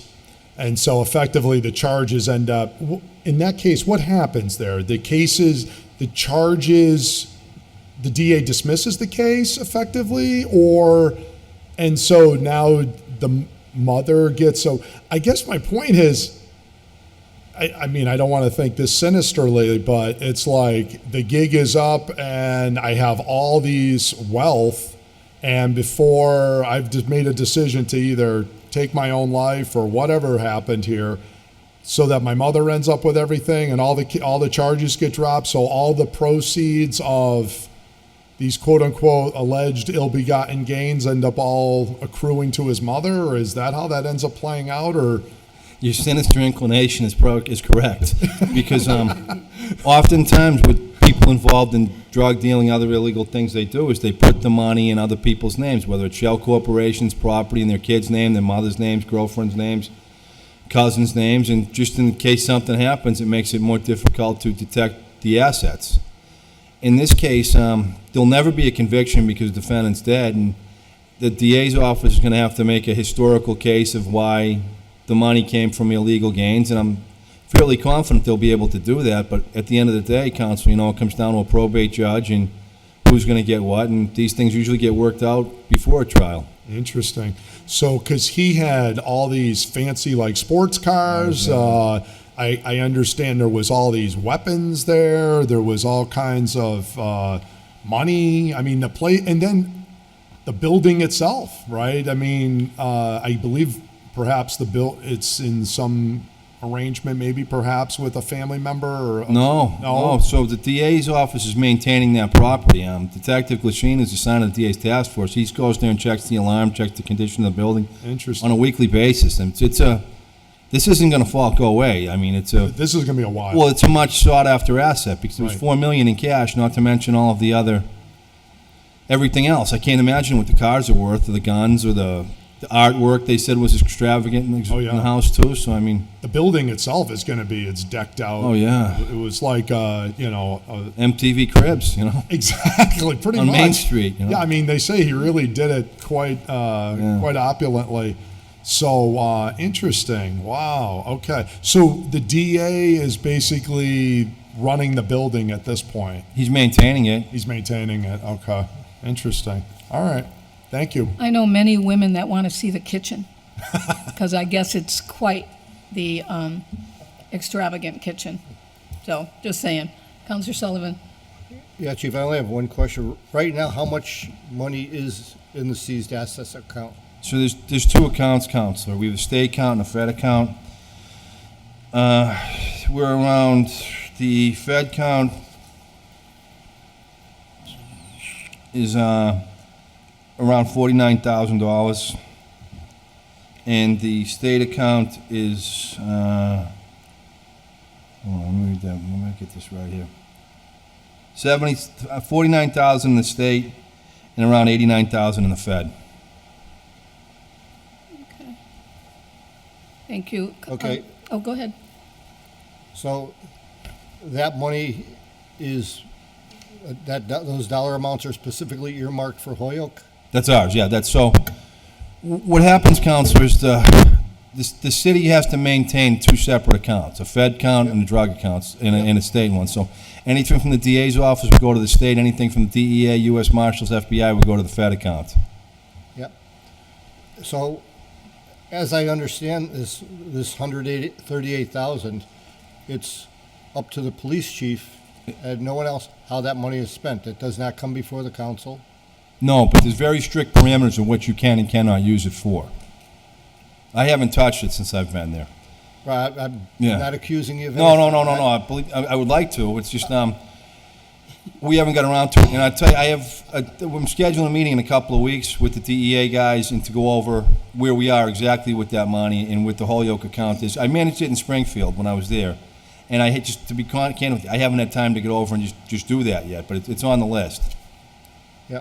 No, what I'm suggesting, over my 8 years now on the council, we've never had an accounting of how the money is being spent. It was just spent.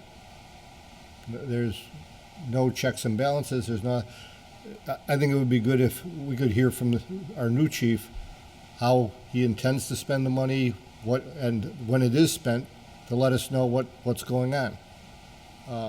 I'm certain, Counselor, that I can get a look back for you if that's what you'd like of how it was spent in the last 24 months prior to me getting there, if you need that. But I'm looking at this quick. I see like a conference. The DEA conference was one of them, and then another one was training money, and they offset some overtime in July of 2024 with that too, with the state one, boys club. So I mean, we can find out. I mean, Zerhai can go back and talk about every time they've made a withdrawal from that. But I can tell you in Springfield, we built a crime analysis center. We used it for cars at times, smart boards, computers, guns, things that are outside the normal budgetary problems that came up. And we also used it for buy money. We would fund our buys with that money too. Yep. Okay, that's. Okay. Counselor Israel Rivera, you got your hand up? Thank you. So I guess my first question regarding the seizure stuff, how was it that the person passed again? I don't recall. I'm sorry, Counselor? How was it that the person passed? Well, like, what was the judgment? Like, I don't recall. He committed suicide or something? I believe so.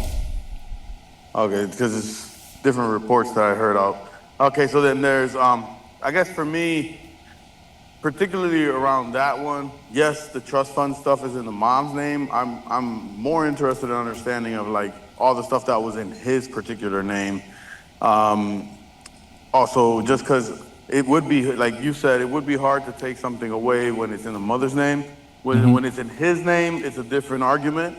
But that's neither here nor there at the moment. I think what's important throughout the whole process is what is, and it kind of somewhat of a little bit of what Mike was touching on, Councilor Sullivan, which is how the money is spent. Is there a process, or do you plan on developing a process, like a protocol as to how the money is spent moving forward? Because as Councilor Sullivan stated, it's been spent in different ways over the last several years.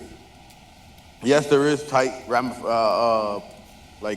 boundaries as to how you can spend it, but is there going to be like a protocol? Can there be like a committee created of more than just the chief, a couple other people putting on, maybe that the make pretend committee we have with the police that help out and they do some of that work that help with the chief hiring. Like maybe they can help out with regards to deciding to like allocating the funding as to where it goes to, because it kind of makes sense to kind of offset a lot of the costs that the taxpayers are kind of giving up in the first place when they pay for the costs around police.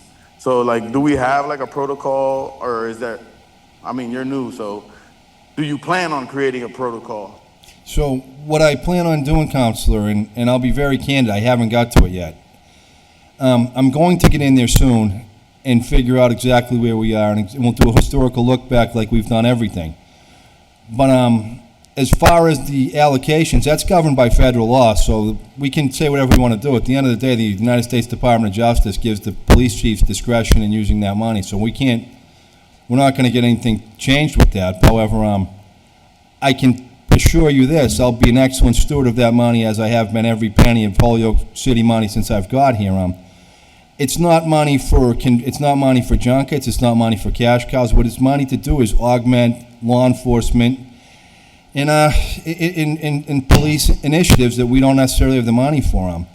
If there's more in there than I think there is, I would like to buy some vehicles, because the cars, as we're going to talk about later, cars are very expensive, and cars and equipment and training is another big thing. I think that's part of the point that I'm trying to point out, is that like ShotSpotter is expensive, training is expensive. A lot of that stuff can be taken out of that particular line item if there's a process and a protocol set in place. So that's part of what I'm trying to point out. But there's $60,000 there, so it's not a spring of money. And if you look late in the last 5 years, COVID shut the courts down for 3 years. COVID shut big investigations down for a long time. The drug laws have changed where people aren't getting sentenced like they did. Drug dealers have gotten very crafty, like the gentleman we just discussed in the last few years, where money isn't in their names. So there's not a big stream of money, but we'll certainly use what we can to save what we can. Radios, it's not, Counselor, it goes to defray what taxpayers will be paying for. I mean, I guess, again, there's a lot of posts, there's a lot of situations where we're saying we're bringing in this and we're doing that. So the idea is, to the public, ideally, they think that there is a lot of money coming in.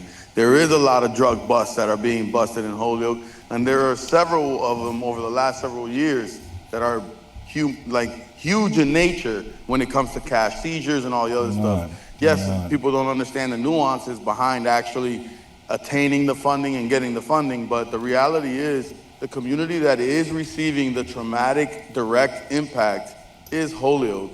And for some reason, I feel like it's being forgotten in a sense. So maybe it's not you, but at the end of the day, whether or not it is you or not, like the situation, because you're new, but I would say the department in general, the situation is, it is our people that are being impacted directly by the negatives that are brought in by the drug dealing game, by any of the other situations, and it is our people that have to fork the bill to pay for Mr. Glasheen to go over and monitor the building. Not sure if the DA's office is going to reimburse us all the hours he puts in there. They do. But ultimately, to me, it's like that literally comes out of the taxpayers' dollars from us for all that to happen. So like it makes sense for some of it to come back in a way that makes sense for the community. And I concur with you. I mean, ideally, I'd love to get 100% of the money that we seize. But this is a conversation. I'd suggest that you make an appointment with District Attorney Gallooni and speak with him, because he's the guy who makes the decisions on what we get from state cases. It has nothing to do with me. I can jump up and down. We can talk about what's fair and what's right, but that's the guy you have to have the conversation with. Okay, I just got my notes from the last time we met about this, and Israel Rivera had an old order wanting all cash seizures for the last 5 years. That was given leave to withdraw because it was an old order. Then I've got a note that there was a new order last night. What were your procedures for cash seizures, which we're talking about now? And then, let's see, Councilor Jordan wanted to talk about the Main Street Fire Station, which I think you have. And then Councilor Ocasio said something about Racing Mart. So I don't know if you know about that, or if Councilor Ocasio wants to mention that, but that's in my notes. I believe it was like probably a month or two ago. there was a stop at Racing Mart. I happened to just show up because I was looking for homeless people to go to Case Kitchen to get clothing. And I happened to just walk into Racing Mart, and it was a lot of cops and a lot of activity happening. There were undercovers, and they seized a lot of drugs and money from the individual that they didn't even arrest. They left him and his girl there with the car. So where that money went, everybody just, all the cops dispersed, and people want to know in my community what happened to that money and that the drugs they will see that day. Because they didn't arrest the guy or the girl or tow the car or anything. They just disappeared Yeah. with so- everything. So people Sure. just want to know. Thank you. Sure, so I can't speak to that case directly, but I can tell you it's a common investigative technique, right? Where detectives will come, they'll stop someone, they'll have knowledge of a drug deal, and for tactical reasons or the reasons of furthering the investigation, they don't take action then. You'll get indicted at a later date. But like no one just takes the drugs and the money, because I know what you're talking, that he may have got his money back, but he may not have, but everything isn't what you think it is. So when people say, I saw the cops take the drugs and the money, we've done that a million times. And then we might not do anything for 6 months, and we might still keep working him up, we might still keep following. Then 2 years from now, he gets a knock on the door, he goes to jail for the case at the Racing Mart and for the other 30 things he was caught for. It's not thou shalt arrest. As long as you have probable cause, you can seize the money, you can seize the drugs, and you can take action at a later date. Thank you for explaining that. You got it. Thank you. All set? Counselor Jordan? Yeah, Chief, back on the Main Street Fire Station case, so Gallooni would determine if there is some money there for us. He would determine it's not that, well, because the offense occurred in Holyoke, we get the first third of the money and then it's allocated, like there's no formula that, okay, it's totally up to his discretion how that's handled? That case is so complex, and I wasn't on that. I was in Springfield at the time, but I can tell you, there was a huge rumbling between the federal government, local police, and state police about the proceeds of that case, and it was really an anomaly. But it ended up going to the DA's office, and he's going to figure it out. And I can tell you this: he's always been more than fair with us. Oh yeah, no, So, I'm a fan. I'm a fan of his. So it's just going to go. It's going to go the way it goes. But it's certainly. If you called him up, he'd have a conversation with you, or Councilor Rivera, I'm sure he'd have a conversation with you. Wanted to talk about that, or maybe he'd come in. But yeah. But from what Jennifer Fitzgerald told me, we're still in probate court, so we haven't. We're on first base with this thing, and we got a 9-inning game. So Sure. Nothing's coming overnight. Understood. I guess the other thing I wanted to ask is there anybody representing Holyoke's interests in that, or is it it's pretty much deferred, it's the practice that the DA handles it, we stay out of it, or should somebody, because Holyoke could come into a significant windfall, should we be following or tracking that, or making sure that, like, how does Holyoke make sure our interests are protected? Because say he decides, well, this all went down in Holyoke, so Holyoke should get half the money. And only because the pot of gold is so big that, I'm intrigued to see, like, the mother's argument, even though it's in his name, they also, the mafia, they've had all kinds of these type of rules developed over the years where you can't just, like, I worked at a convenience store making $15 an hour, but somehow I've amassed, with no discernible legitimate means, $5 million in net worth.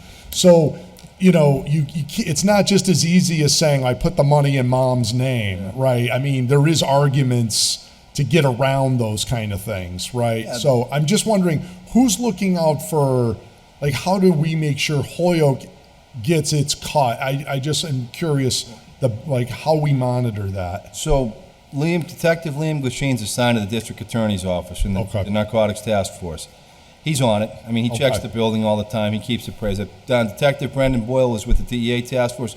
he played a significant part in that arrest, and in that case, too, finding the money. So, I mean, I need more in like probate, chief. Like, is it the DA's office assign somebody and they give us regular updates, like how they're trying to fight No, to get so- I'm assuming they're fighting the mother to get who gets the money? So we always hear when things are going, and like, I've got a great relationship with the DA and Jennifer Fitzgerald, so I just call her and, Jen, where are we with this? Where are we? And she'll Got it. tell you. Okay. They're as candid and as transparent as can be. So I mean, there's Okay. no there's no sneakiness going. And Tony, the DA will tell you if he can help you or if he can't. There's no flies Right. on him, you know. Right, so right. I'm confident it's going to take some time, but I'm sure we're going to get. I hope, but I mean, as you know, anything can happen in court. Right, exactly. Okay, all right, thank you so much. Rivera's got his hand up. Did you want, Linda? Yeah, just the hours that Glasheen have on task, is that come out of city budget or does that come out of a budget that the DA reimburses us of back? So the DA pays for his overtime, they pay for his vehicle, they pay for his gas, they pay for his repairs. And we pay his straight salary. But so what about the time that he's assigned to that particular site? Like, is there like a formula created or something? No, but- Because it could feel like that sometimes the taxpayer is footing the bill to a certain extent. Well, that's how task forces work. Like, for instance, the guy's made 7 arrests today. There were 25 state troopers in Holyoke making arrests, and Chicopee cops and Springfield cops. And the reason they were here was because Glasheen is there. So we trade, we force multiply. So we might send a Holyoke guy to Springfield, and then when it's their turn there. So today we had 25 cops in Holyoke where they made 7 really good arrests. And I think we made 100 in the last month or something with just hitting the corners and hitting the quality of life stuff. I don't know, Council, I don't know what went on before I got here with the task forces, and I've heard the rumblings, right? But I can tell you, you're getting your money's worth now. I mean, try to find a day when you don't see a state trooper, DEA agent, or a ATF guy running around Holyoke, because they're here now, because I told them in no uncertain terms, like, Holyoke first. Holyoke first. So I agree with that 110%, right? But like there's a difference when we're catching people with kilos and we're catching people that are selling drugs to get high. There's a big difference there. So like, and I understand like public safety, it's the same across the board, but the reality is when you're allocating so much funding for a bus that is not giving out the product to the extent, and it's not to say that it's not an important take. It's just as important as pulling somebody over for eating a stop sign, or just as important for giving someone a ticket that is parked in a handicap space, right? Those are all important. But I think for me, where it comes down to it is, if us, a poorer community than all the other communities, are kind of footing the bill for people in Chicopee, in South Hadley, or in Agawam, or in Amherst, or Northampton, it's a different context for me. That's the part where like, we are paying a lot of money for police, and it's not the same public safety wise when you walk down Main Street or High Street in Holyoke, when you walk down Main Street or High Street in South Hadley, or in Chicopee, or in Agawam, maybe even Springfield sometimes. Like, so that's the part for me. Like, I get the whole cohorts of groups coming together to work and make sense, but it just sucks that like we literally can't afford to foot a certain bill that is not giving back what we expect. So, Counsel, I disagree. We can't not afford to. So I'll be real candid with you. So we probably had 3 Holyoke detectives working today. They're busy, tied up, and then all of a sudden they call the task forces they're assembled with, and there's 25 detectives in Holyoke, right? If you could give me 25 detectives, I wouldn't need task forces. If you can come up with the funding for that, I can certainly keep them all in Holyoke every single day. But I can't. So without putting Liam Glasheen in Springfield someday, without having Brendan Boyle in Enfield, Connecticut someday, I don't get DE agents, I don't get state troopers. And I can tell you, we're taking a lot more than we're giving right now. But even if we gave you those guys, just an example, even if we gave you those guys, it would still behoove you to have the partnerships and all the collaborations that you have with Connecticut and Springfield and other spots.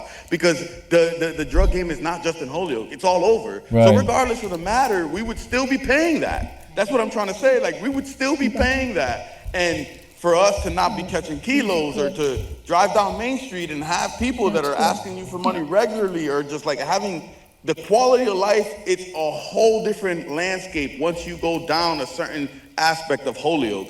So like the money that we're paying out, in a sense, We're not paying not that. getting back what we would say, what we would think. You're not I mean, getting it. yes, you You're get a not couple getting of it. arrests here and there, but it's not the same though.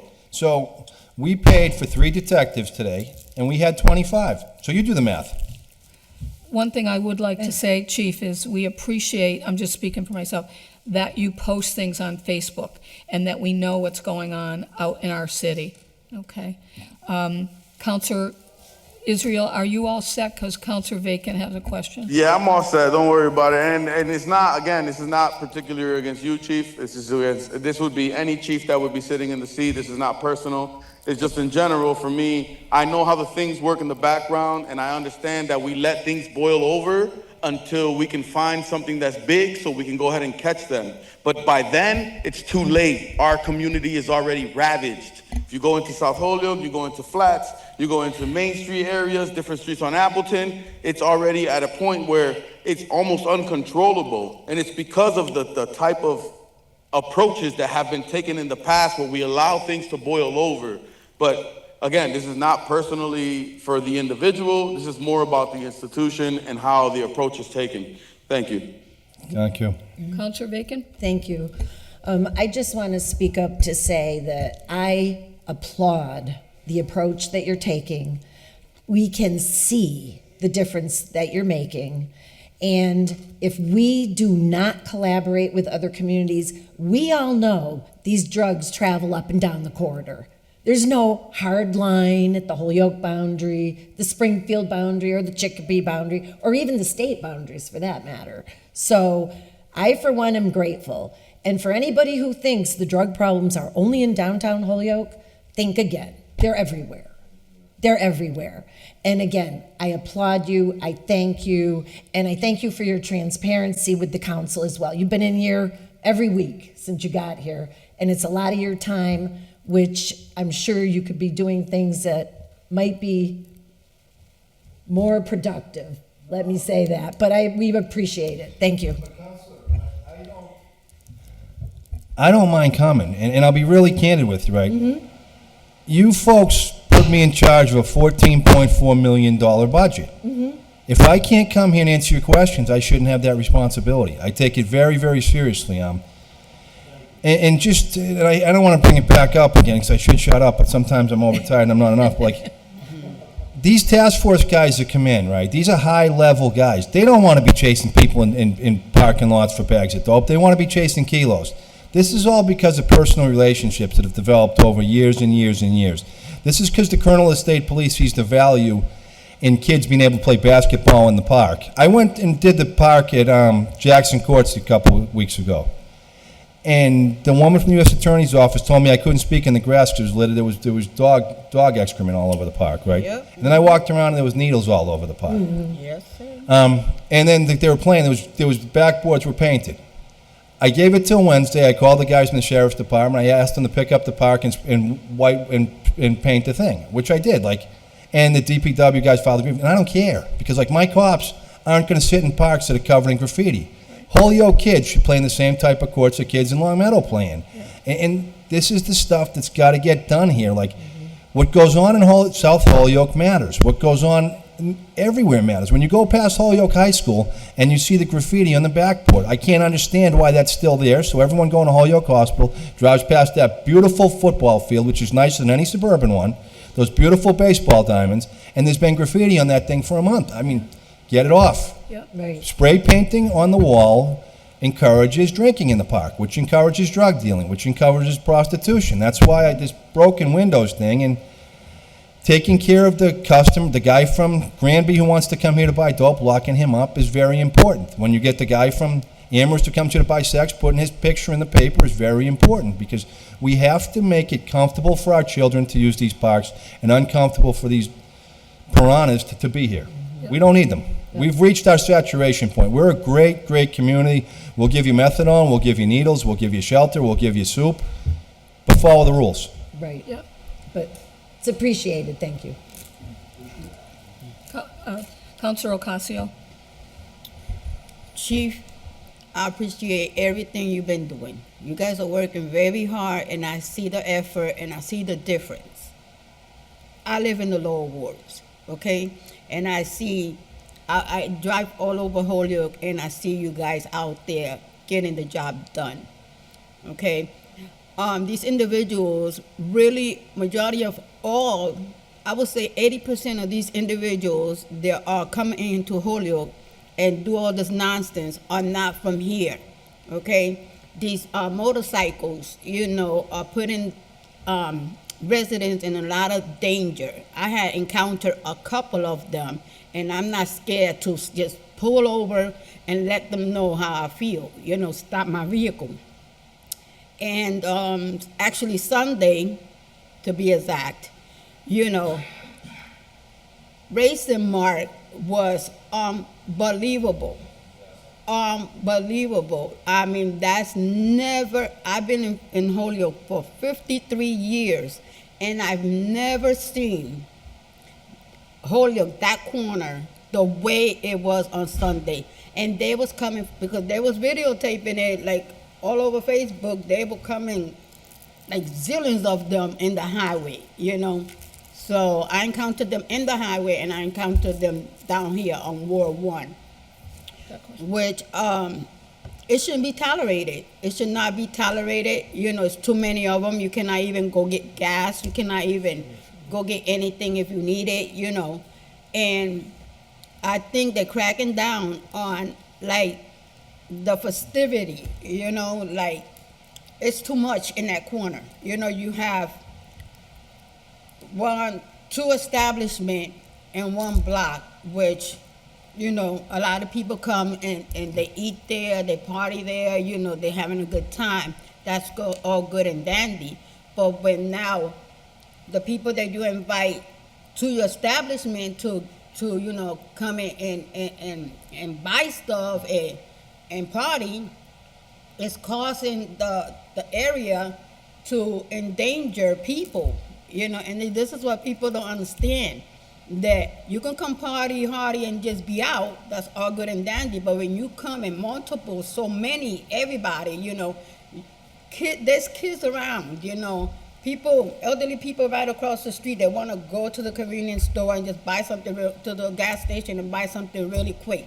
Everybody's scared to come out, and it's not, it's not to the fault of the police, the police officers, because you guys are on it, but it's too many, So, again, it's a money issue, and I think that, I'm all support for the police department for anything, because if you don't support the police department so they can do their job, and because they're out there 24/7, they do not say, oh, I just gonna go out there and come back home, So get the police officers, some props, because they're out there and they're risking their lives, they're leaving their family, and to protect us. So that's it. Thank you. Thank you. And to Racing Mart, I spoke with Councilor Jordan last week about something similar to this. We put out for the last 6 weeks, we had surveillance team out there just photographing, videoing, and documenting the goings-on in that neighborhood, which has needed to be done, from what I understand, for years. The reports on the Racing Mart is it's an unmitigated disaster. There's folks that just set up with coolers, they set up with radios, they're not buying gasoline, they're hogging the pumps, they're urinating in the parking lot, they're selling drugs in the parking lot. And then the catalyst for it is the city-owned parking lot next door, which is another disaster. And we're going to start the MCP and some of our federal grant monies going online this week. There'll be patrols down there more starting Sunday night. But the loudspeaker permit, that's why we curtailed the hours down a little bit. But we can't handle, the Holyoke Police Department cannot handle the goings-on down there with 6 patrol cars. It's 100% impossible, because the whole rest of the city won't be covered. Last year, from what I understand, Chicopee and maybe East Hampton had to come in mutual aid to clear the area. The state police have made commitments where they'll come in with their community action and team and help us out. But we're doing the best we can. I think the next strategy is we're going to have to do some third-party policing with the owner of the Racing Mart and really lean on him. But he might have to think about what he's going to do on Sunday nights, because that parking lot, as you described, I haven't seen it myself, but I just know from what the detectives have told me from the surveillance and reading the surveillance reports, it's a disaster.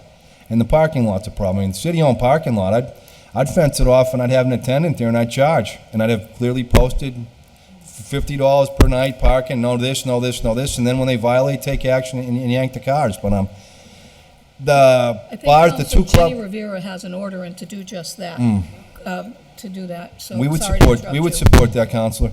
But I can tell you that, there's a couple establishments down there, and I know they're doing the best they can. However, they're the catalyst to bring the big crowds in that we just really don't have the resources to manage. I mean, you're looking at a very expensive thing. I mean, if we're going to somehow, it might be a cultural district down the road, but that's going to require change in traffic patterns and horses and like a bid district which contributes private funds for the policing and the lighting and the curb cuts and all that other type of stuff. And that's where it is. I mean, that very well could be a real thriving place, but, you know, also down there, there's a family shelter. There's little kids that live in those blocks that got to go to bed, and they shouldn't be terrified looking out the window at marauding groups of motorcycles and people drinking in the parking lot all night long. So we're on it. We're going to address it the best we can, but we're going to meet on that this week with my team, and we're going to have to come up with a strategy for the racing mart, and the city-owned lot is another one that we really have to come up with some sort of a strategy. But I mean, that's a city asset as far as I'm concerned. Pave it and charge. Why not? I mean, because the business area requires, I'd imagine, a lot of trash is left around in the parking lot afterwards in the morning, and beer cans and litter strewn there, so we might as well get something back if we can. Is that Cabot in Maine? Yes. Yeah, Cabot in Maine. Yes, is the ma'am. part- I just wanted the people watching this to know where that was. Okay. Any other questions or comments, or I make a motion that order's been complied with. second? Second. All those in favor? Aye. Okay. All right, Chief, thank you very much. Oh, I think we You- need them oh, for no, a no, couple more. I just was going to say, you're not going anywhere. Yeah. Okay, the Miss next one, Hannity. item number 3, ordered that there be and hereby appropriated by transfer in the fiscal year 2025, $2,074.96 from patrolman 207,496 to stipend chief 207,496. Motion to take it off the table for discussion. So moved. All those in favor? Aye. Yeah, that's my post stipend. Part of my contracts, I receive 3% for it, making sure we have adherence to the post standards. Okay. All right, questions? Just real quick, just to refresh everybody's memory about post. Post is what? That's Police officers, position? standards and training, Oh. where everybody has to be certified and you have to jump through the hoops and discipline has to be sent there, and another small agency that's morphed into a $10 million a year regulatory body that does the same thing as the MPTC, if Yeah, Yeah. yeah. you can believe that. So basically, you're allowed X dollars. and- Yeah, 3%, yeah. Got it. Okay. All right. I make a motion to be approved. All those in favor? Aye. A second, all those in favor? Aye. Say aye, okay. All right, now, this is the one I talked to you about this afternoon. Sure. Or this morning, I can't even remember. Order that there be and hereby appropriated by transfer in fiscal year 2025, $353, $3,053 and 221.95 as follows. From patrolman injured on duty to injured on duty.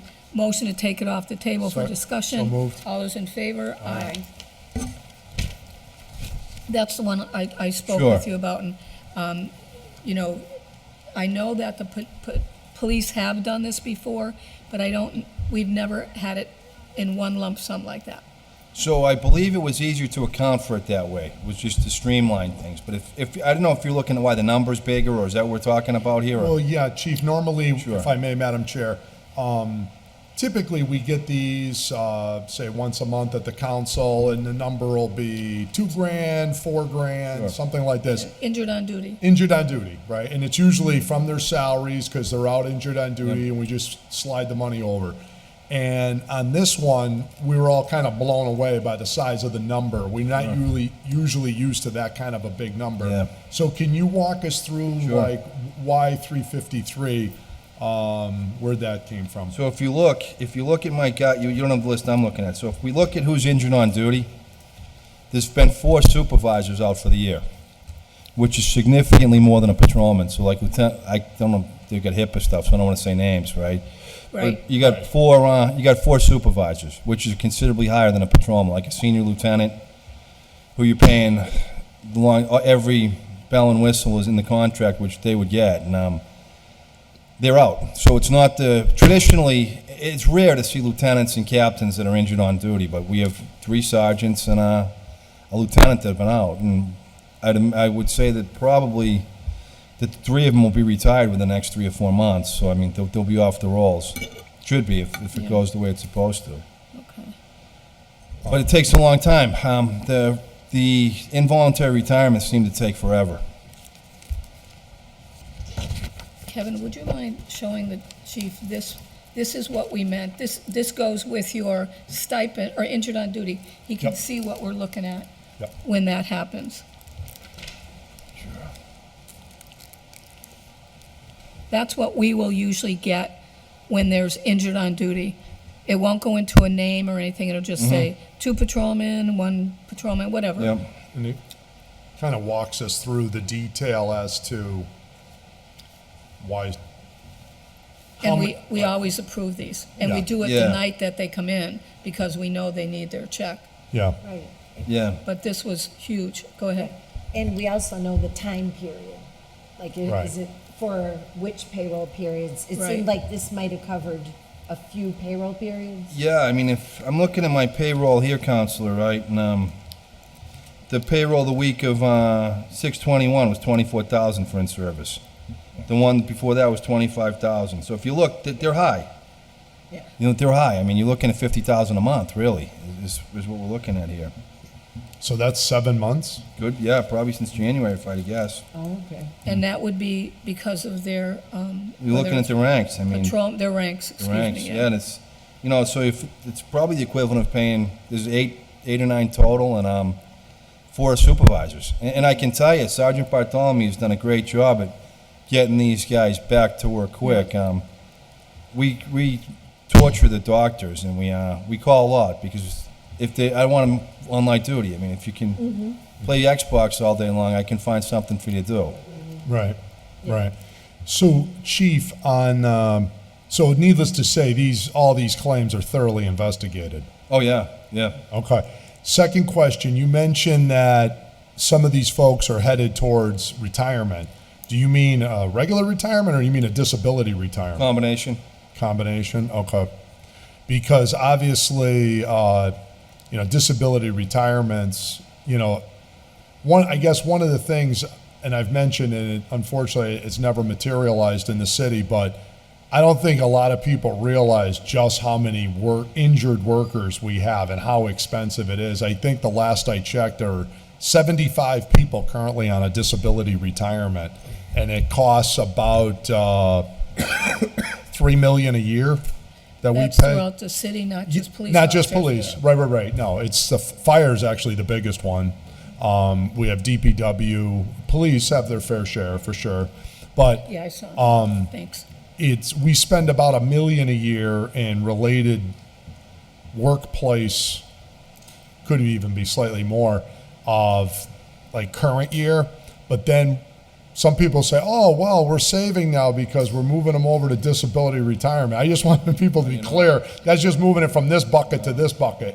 And that accumulated 75 workers who are collecting these disability retirements, all rightly, they've all been thoroughly vetted. But I guess my point is, and I mean, you've got so much to tackle, but welcome to a concern of mine going forward has been the issue around workplace injuries. I would appreciate all of the primary departments that have workplace injury, DPW, your department, fire, really think through ways to reverse engineer these cases of what happened to these workers, right? So the point is, every one of these has an individual story. Somebody was wrestling with a bad guy and pulled out this, or you were stepping off a curb and broke your leg or fell down. I mean, Lord only knows what happened to all these individuals. Point is, it's a very inherently dangerous job, and fire, police, all these, I get it. But what I'm trying to get to a point is us, one, to recognize This is like a $4 million a year bill across the city. And two, do we have workplace safety committee?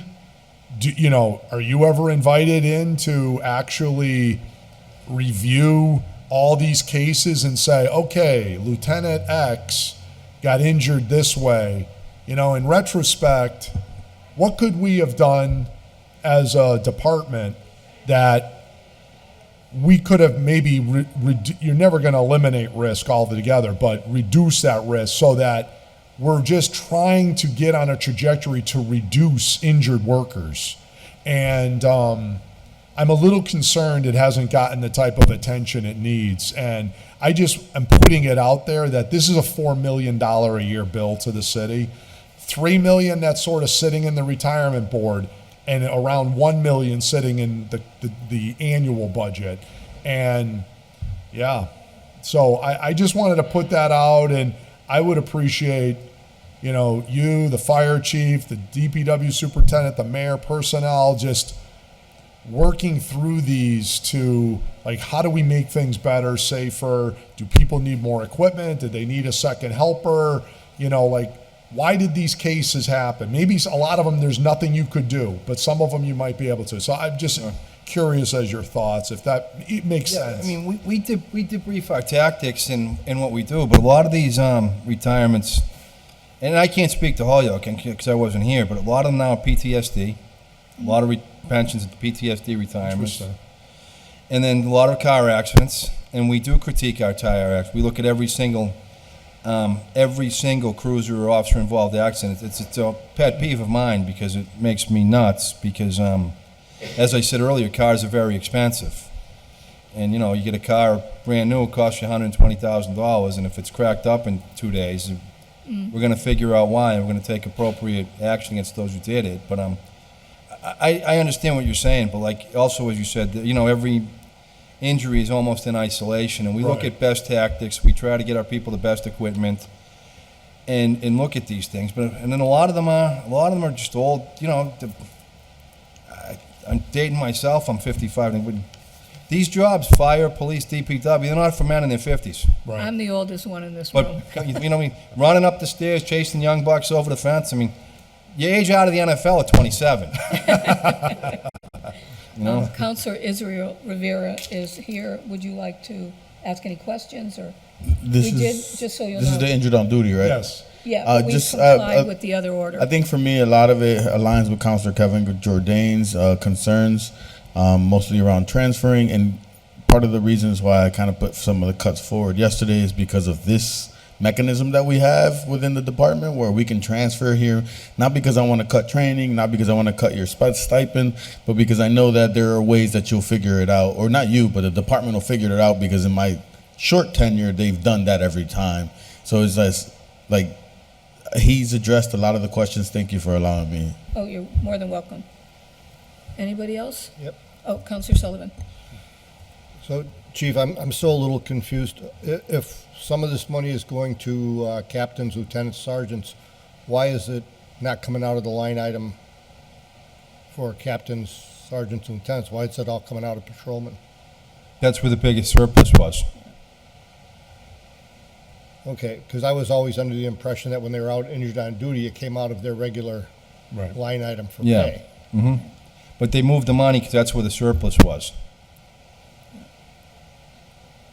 And I know what you're trying to say. Usually, we'll get either firefighters or patrolmen, and it'll say 4 firefighters on this payroll, on the next payroll, and police the same way. And I think that, I don't want to speak for you, but I think that this is the first time at the end of the fiscal year that you've had to kind of put this together. And Sergeant Bartholomew helped. Bartholomew, So if that helps. So this is a whole new concept for me. Right. I mean, most police budgets, it's salaries, infrastructure, and other. It's not line item through pencils, erasers, and I understand the history and why it's like that, but it's kind of a foreign concept. Most places, the police chief had the autonomy. You get a pool of money for your salaries. No one cares about whether it's lieutenants, captains, sergeants. This is your personnel money. This is your capital money. This is your infrastructure money. You do so as you wish. So this is a newer philosophy that we're getting down, Council, and I'm brand new at this. Next year it'll probably be better. I think I'm very proud of the budget that we put up. I couldn't have been any more transparent with that budget. I put every down to the paper clips what I need the money for. So and I appreciate the cuts were minimal. But I'll certainly ask Zurheide about that Thursday when I see him. But that was where our biggest surplus was, because that's where our most vacancies ended up during the year was patrolmen. Right. Councilor Bacon. Thank you. So, really, Chief, what this is a paperwork transfer, because all we're doing is taking the payroll money, because when it gets transferred to injured on duty, there's no tax liability for the worker. Correct. And so we're just tracking it, and that's why we're used to it coming out of the line that it's associated with, but it's just paper. That's all it is. Yes, it's not about really moving money, it's just where it's being tracked, so that's all. Thank you. Everybody all set? Can I hear a motion that that's been complied with? No. Oh, no? It's a transfer, so I make a motion to be approved. Okay, that'll be approved, thank you. Second. All those in favor? Aye. Thank you. I think that's it. Have a nice night, Chief. Thank you, councilors. Take care. Thank you very much. Thank you. And thank you, everybody, for your questions. Okay, the next one is item 5. McGrath Smith ordered that the city council consider the possibility of structuring a standardized relocation bonus for the positions with a residency requirement. Movie take it off the table So for moved. discussion, and I have, thank you. Thank you. Good seeing you, Brian. Wait, Chief, you lost Take care. weight. Chief, you did? lost weight. For real? Okay, movie take this off the table for discussion. I had, when I saw this, I spoke with Lisa Ball and with Councilor McGrath Smith, because I said to Lisa, this is the item I was asking you about, whether it can be construed as collective bargaining. And she said it could be, because some department heads are in the professional union and others are in contracts, the 2 chiefs, the fire and the police, and others are in Schedule A. So I've talked to Meg about this, so I would say we give this leave to withdraw based on what Lisa Ball said about collective bargaining. So moved. All those in favor? Aye. Thank you. Okay. Izzy Rivera, item number 6, ordered that 5% of cannabis revenue be set aside specifically for capital improvements within and around the communities that the industry is held in. Motion to take it off the table for discussion. So moved. Okay. Councilor Rivera? Thank you, and thank you for entertaining the motion. Ideally, I said 5% as an erroneous number, just threw it out there, just to start the conversation. Ideally, it would make sense that someone from either the treasurer's or the tax collector's department come in and have a conversation around how much money is actually being collected from the cannabis industry. And for me, the idea behind filing this is making sure that at least some of the funding or some of the taxpayer funding that is being collected from these businesses actually get allocated within the communities of Ward 1 and Ward 2, being that they are housed within the communities of Ward 1 and Ward 2. At the moment, right now, they go to the general fund, and it's not to say that the general fund doesn't allocate funding to Ward 1 and Ward 2, but there is a common practice that Ward 1 and Ward 2, because they are a certain particular type of community, we qualify for certain fundings either via the state or the federal government. So what ends up happening is for Main Street, for example, to be remodeled, we wait for the state to allocate a certain amount of money, which could be 3 years from now, 5 years from now, 7 years from now, to be able to fix Main Street or to fix any streets within those particular communities. Same thing with parks. We wait for CDBG funding, which is federal dollars, to come in. If for some odd reason we don't have CDBG money anymore, the lower wards would not have the funding to fix the parks. So, and also the fact that community impact funds are no longer available as they were first intended. I think for me, the intention for filing this is that these communities have to deal with housing the industry in a sense, and it makes sense to give something back to those communities and finding what that is and how much that is part of the process. I understand that we might be taking some dollars from the general fund, but it also makes sense to kind of make sure we focus on these particular communities that by not their own choice, but the choice of the council, they're at the liberty of housing these particular industries. I apologize that we didn't know to ask the treasurer in, or is there somebody that you want in? Because we can table this. I'm okay with tabling it just to make sure they come in. It doesn't have to happen today. It's Okay. just more about starting a conversation and having other counselors understand where this is coming from and what the intent is. I've filed in the past to try to open up the district for cannabis, and it has failed. We want to, as a council, for some reason, keep it only in the communities where the most poorest people live. So that's fine, but ultimately it makes sense that we also support those communities with some of the funding that's coming directly from the tax revenue that is the cannabis industry. Who do you want in, treasurer and? Go to Aaron. I would say Vega? Aaron too as well. Aaron Yes, handles Aaron, a lot with the this. treasurer's office, Yeah. and probably the tax collector, just Okay, because and tax collector, they collect the taxes. and the Aaron Vega's department. And then maybe legal, just to figure out what language can be designed or, Okay, well, we'll always have legal on the awesome. thing here. Perfect. It's Counselor Bissonnette. Somebody else have a question? Counselor Sullivan? I would just have a statement also to make in regards to its impact on the lower wards. One of the requirements of the host city agreements was they hire a certain percentage of people from Holyoke. I know of several that are in operation right now that hire no one from Holyoke at all. And there's absolutely no monitoring of that going on either. Who would monitor that so we can have them in, or you could tell them about it? This could be all part of the discussion. Well, one of Okay. the uses supposed to be of the cannabis impact funds is we hired someone for $75,000, and now we're being told we're not supposed to take any impact money. Like, this is what the money was supposed to be for, is to actually have a monitor of compliance of these things.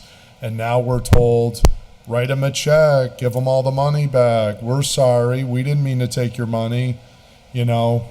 And now the question is, this is exactly it. It's about agreement compliance. So who pays for all that? Like, you know, somebody should be periodically going, are they doing the things that they said they were going to do in the host community agreement? Are these things, are the ordinances, the conditions, like I'm sure Aaron's got a whole bunch of things he's doing every day. I doubt he's sitting there monitoring every little thing that they're doing. That was why he came in and asked us for all this additional support. That was what the impact money was for. Counselor Ocasio, you have something? When the campuses was introduced in South Holyoke in Ward 1 and Ward 2, it was with the understanding that they hire first people from the community if they're capable of doing the job, one, and two, if not, then hire within Holyoke, the rest of Holyoke. And also, with the money that we're supposed to be getting back from each community, from Ward 1 and Ward 2, to help fix or do programs or whatever, you know, within the wards. The only thing that was done in South Holyoke with the canvases money, and it was from Boston Bud, was Boston Bud's sidewalk. That is it. The only thing that was done. Nothing else. He pitched it, they got it done with the money they're supposed to be giving to Ward 1 and Ward 2. All the rest of the sidewalks, with both of the wards or whatever, we ain't never seen it, so. And they also are supposed to be hiring retired police officers. Yes, and retired police officers, you're correct. Okay. So shall we table this and? Yeah, I think have- table. So, yeah, just to add on to that, like, yes, there's a various orders that were filed in the past, and they kind of were approved, to be honest. Even Ray Street, that other end of Ray Street was passed and I think approved, and for some reason they just never followed through with it. And I think it had to do with being afraid of spending the cannabis impact fee funds. That was almost in the beginning of my first term, and now I'm going on to finishing my second term. So this is part of the reason why I'm filing this particular order and trying to figure out how the communities within the Ward 1 and Ward 2 can actually take advantage of the disadvantage that they have, in a sense, within the communities that they live in. Although that there is a lot of more foot traffic, and I agree, Ray Street is popping now. So is that little corridor where Canna Provisions is, and Holo Cannabis and Fame, and now they got a new little grocery store coming in. That's all great. But I think that the residents that live in the inner neighborhoods of Ward 1 and in Ward 2 are not really feeling the impact. And for them, it is something that they feel on a regular basis of a negative way, right? Like, you normally would smell weed burning because people smoked it, but now you don't smell it burning, you actually smell it growing, where there's a different concept. You walk into the neighborhoods and it's there. Not everyone is in agreement. Although I may agree to it, it doesn't mean that my neighbor did, right? And that there is a huge population within Ward 1 and Ward 2 that are very religious and do not agree with the smell in of itself. And it is not fair to them that they have no say-so with regards to where these things are placed or how it's dictated. And for me, it's the only way to kind of offset the costs or the burden that they feel is that there is a revenue source for them when they complain about a street sign or a sidewalk or a park that's not up to code, that they can actually tap into something or have their counselors reach out to somebody to say, hey, can you use some of the cannabis funding to fix this or to fix that? So that's kind of the purpose or the intent behind it. And I understand that the Community Impact Fund was supposed to be that, but we are in another day, I would say, with regards to what that looks like. And the CCC feels like they are in influx. So we can only do what we can on a local level. Again, I appreciate you guys for taking it up, and I would entertain for it to be tabled so that we can have a much larger conversation. And hopefully when they come to the table, they can come with the data already ahead of time so we don't have to table it again. Yeah, that's easy enough to do, and I will probably have a finance meeting. We got one tomorrow, but not until August, if That's fine. That's Yeah. okay? No, yeah. We, it's our break. Yeah. For me, this is about long term. This doesn't have to July. be like tomorrow or next year. Like this is about how are we going to take care of the community in the long term. Yeah. With regards to Councilor Bacon. Thank you. My point is just on a very narrow aspect of this, and that's on the odor from the marijuana facilities. That is a condition in every special permit, and if there are problems in that realm, then a complaint can be filed against the special permit, and the Board of Health can go in and do compliance. So there are some components of the special permits that could be brought into compliance if there is a problem of that. That's just a very narrow point of the whole picture, but, in some cases, there are some steps that could be taken. So, although I'm in 100% agreement with you in that one, there's also the stipulation of them not being able to smoke on their own premises. But like you go in and sometimes some of the employees are smoking outside in the car. So like there's no one actually there enforcing this. So If you see something, say something. right, but when you're in a community that does not believe in that, they're not going to say something and they're not going to call something, especially if they don't call for the everyday, day-to-day stuff. You think they're going to call when they smell odor from marijuana from an establishment? Like, to them, it's like, this is here. I have to accept this. Like, so I think, yes, we have these policies in place, but there has to be a space where we can take it to the next level for ourselves, because some of the residents are not going to take it to that level. But again, I appreciate you guys taking this up. Okay. Councilor Ocasio and then Councilor Bacon. I had another And then question. Councilor Sullivan. My question is, do these campuses, do they be inspected like when you go to the grocery store, there's inspection, right? To see Councilor if there's Bacon may know. anything happening, I don't know. So in the past, we were told that is the jurisdiction of the Cannabis Commission. I don't know that they've ever set foot in Holyoke. Okay. To my knowledge, they have not, but. Just out of Boston? Yes, Okay. but that's what we've been told in the past. Okay. We can have the law department find that out. Yeah. And the only thing I would add is, as a ward counselor, I think this may happen more often than with the at-large counselors. I'll get constituents that will come to me because they don't want to pursue an issue because they feel it may cause a problem or some stress for them in their neighborhood. And then I'm able to, in a more general way, bring it to the attention of the department. So, and the Board of Health will go out if we, as the ward counselor or any counselor, contacts them with a problem in a particular area. They will send out their code officer, they will check it out, and if they find something, they'll act on it. Sometimes they don't, but if they do, they will. So we can be the advocate for the neighborhood. True. Thanks.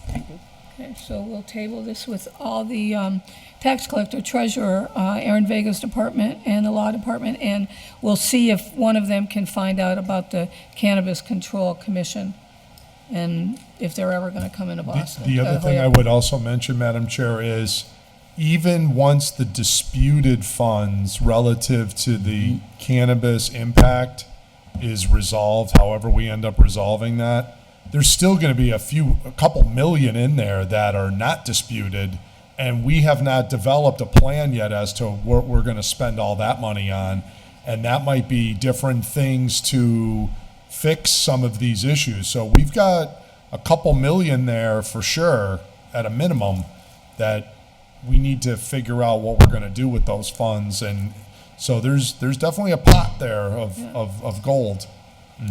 All right, so make a motion to table it. Oh, I'm sorry.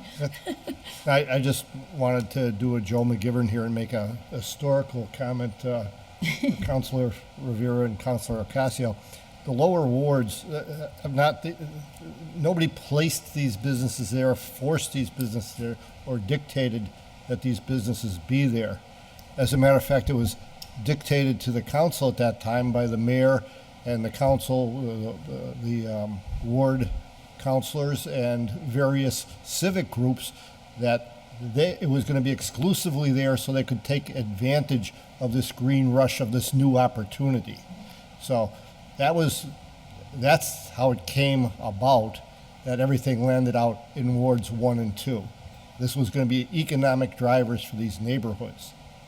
So I just want to make sure that everybody realizes that's how it first came in through this council and through the city. Yeah. Can I add one more Yes. point to that? Just to double down, you're 100% correct, and just to double down on that, the prevailing view at the time was, who knows what's going to happen to the future of cannabis, right? If the whole country legalizes it, it might, just like, sadly, all of the rest of manufacturing, like Holyoke was the paper city of the world. We're not, right? Like, large manufacturing has left the Northeast, went south, and then it ended up going to China and Mexico, right?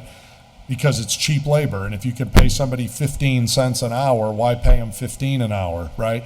So the point is, we had all these dilapidated mills, and the view was, who knows what the future of cannabis is, but at least if they go into these mills and they bail out on us, they've put millions and millions of dollars into refurbing these mills so that if they bail out of Dodge, at least now we have a marketable asset that no one else was willing to put any money in these mills to fix up, so that we could give them for another business if cannabis ever fell apart. And it's really kind of interesting because cannabis is certainly not doing as well as they thought they were going to be, because obviously it's expensive to buy it legally, and it's very inexpensive and decriminalized to buy it on the street. So they're not making anywhere near the kind of money they thought they were going to, and we'll see what the future brings. But at least there was a method to the madness on that part. Like, that was one of the benefits to fixing up a lot of these dilapidated mills. But thank you. Okay, so we'll table that and get all the information for sometime in August. We'll have a finance meeting. Yep. Okay, so on to the last item, which should be fairly quick because I have an answer to that. Israel Rivera ordered that the mayor, along with the director of the Office of Community Development, present on the current amount dollars currently accumulated via the opioid class action lawsuit and how the city plans to spend the funding. Motion to take it off the table for discussion. So moved. All those in favor? Aye. Alicia could not be here today, so she gave me this. I know the other night there were several people here that talked about that, and one of them specifically, I was able to email her this information. I also put this information on Facebook so that people would know about it.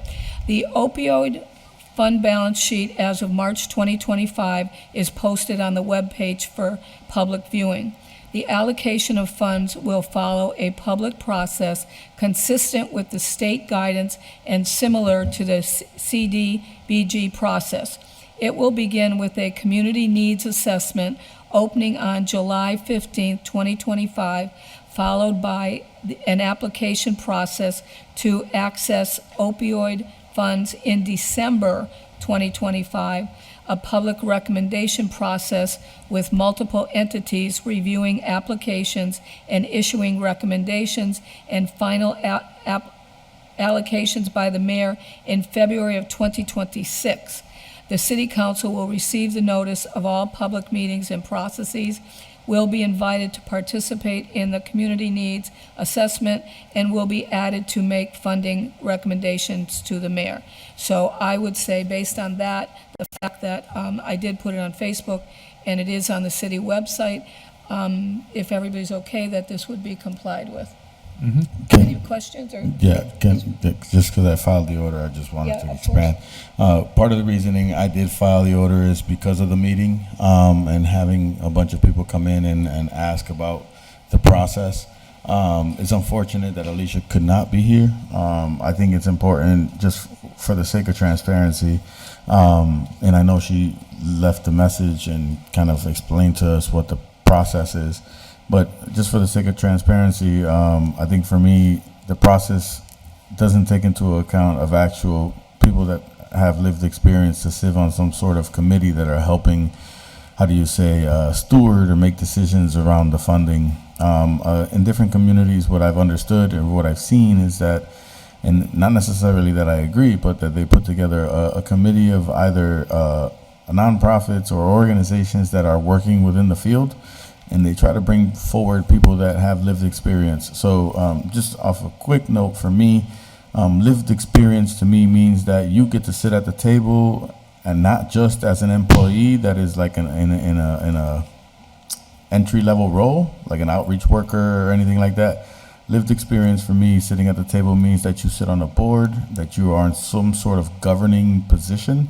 A lot of these organizations that I've noticed that are working within the field or within the community, although they do great work, when you look at the board or you look at the makeup of the vice presidents or the presidents, it's very hard to find people that actually have the lived experience. And the specific lived experience, because everybody has their own lived experience, right? Anyone can say they have lived experience, but the specific one that we're looking to is one where someone is impacted directly around substance abuse, or having a parent that has suffered from opiates, or a family member or a friend. One thing I wanted to say regarding, or just in general, the whole city of Holyoke, whether you are directly impacted, you are impacted regarding the opioid situation. There are teachers that may not have had family members, may not have had anyone that's close to them suffer, but they have students that they see on a regular basis that are suffering. They have students' parents that are suffering. So then there's an indirect impact. Again, for me, bringing this up is kind of trying to figure out what is the transparent process that we're having, and having the conversation with different people that have been directly impacted by this particular situation. It was just the other day where I know I've learned a couple kids, I'm not going to say friends because I don't hang out with them anymore, but they're kids that I grew up with, just recently passed due to certain situations and circumstances. And for me, it's just something that a lot of us deal with on a regular basis, and it is important to figure out what is the best way to allocate the funding in a way that is going to benefit the city of Holyoke.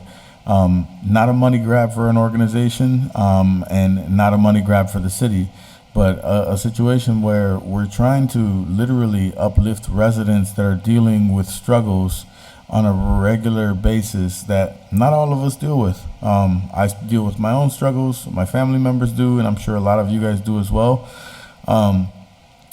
But within the aspect of just dealing and struggling with addiction and just trying to figure out how to navigate the best way forward, I know that it's not easy, and just trying to find out what is the best way transparently.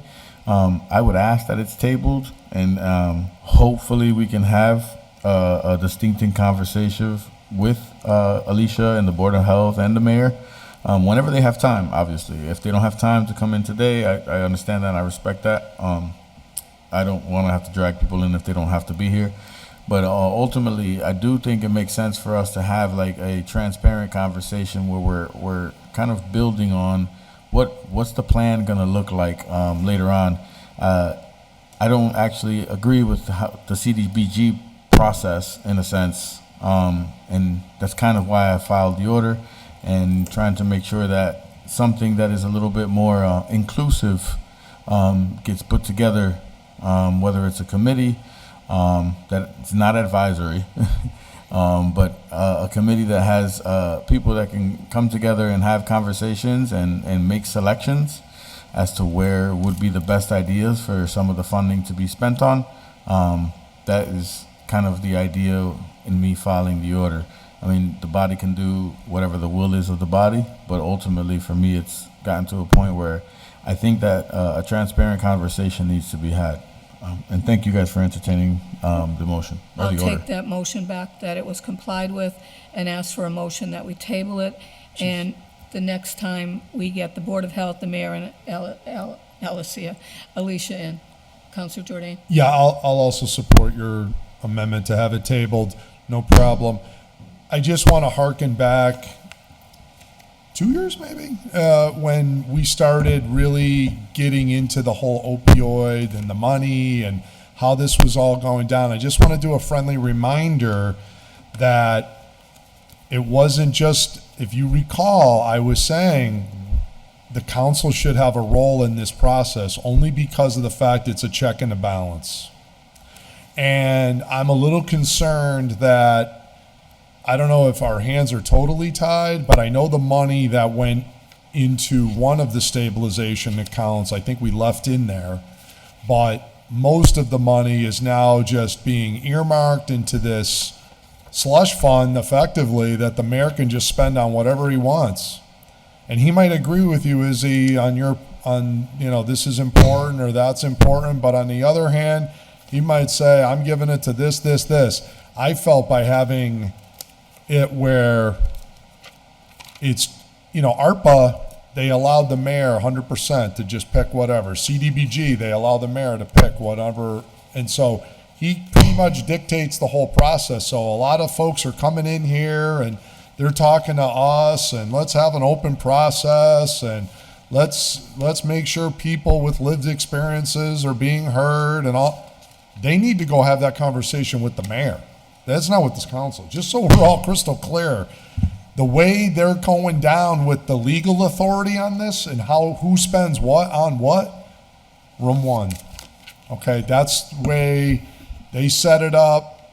So they need to go lobby the mayor, go see the mayor. He appoints the people to be on these citizen review commissions, and should you have voices to who decides to who to what and get and this and that? Yes, absolutely. I totally agree. I think there should be people who are rehab counselors or people maybe who was a former addict, or there should also be representation from, what about the kid that was always good but lived in a tough neighborhood?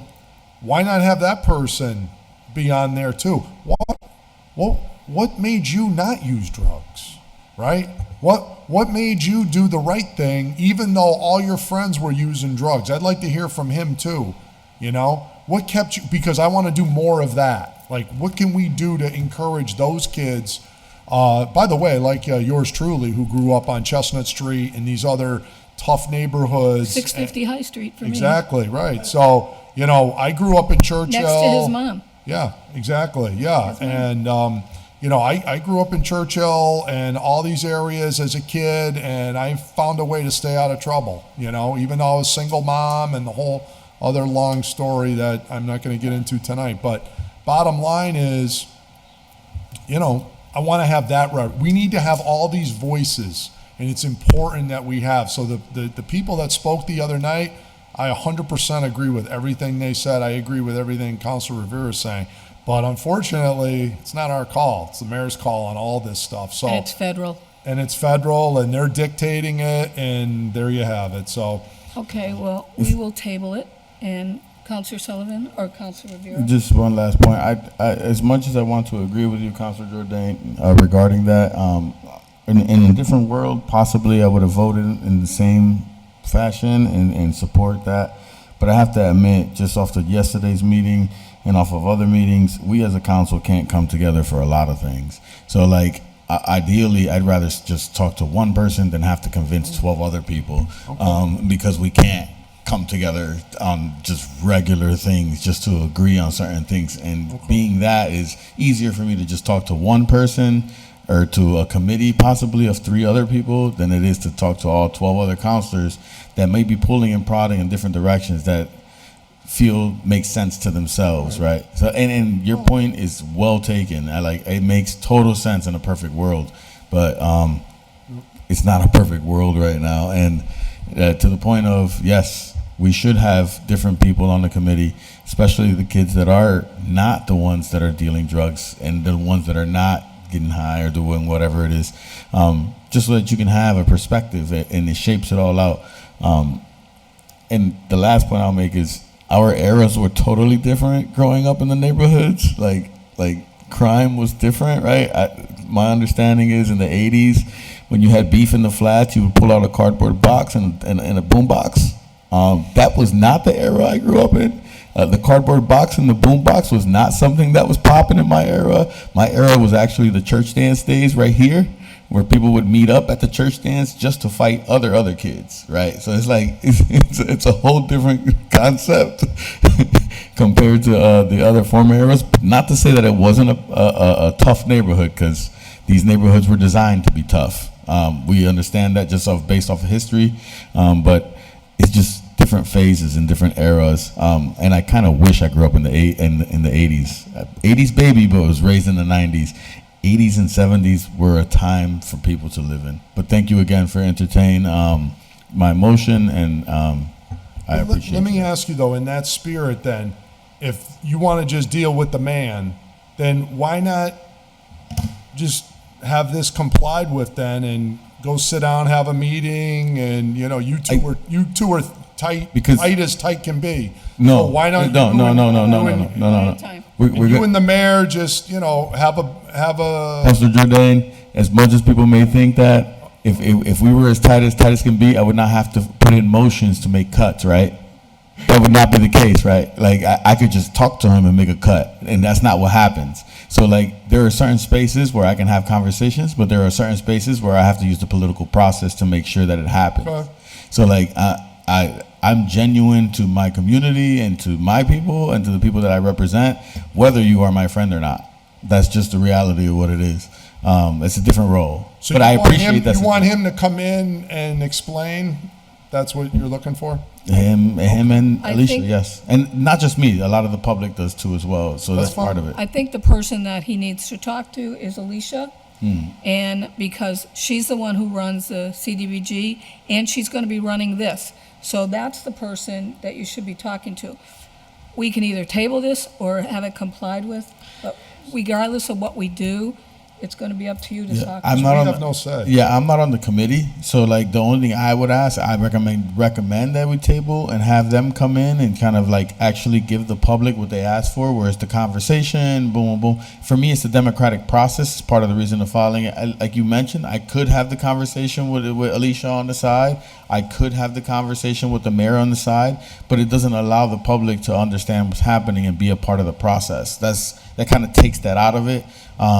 But again, if you guys comply it, then I can do that on the side regardless and do that. But if you guys table it, hopefully they can make time to do it. And again, it's whenever they have time. It's, it'll probably be in August, and I don't mind tabling it because that reminds me that we have something in the Perfect. jacket. I appreciate So you guys. make a Thank motion you. that we table that, and we'll get all those people in. And do I hear the famous motion to Adjourn. adjourn? All those in favor? See you tomorrow night.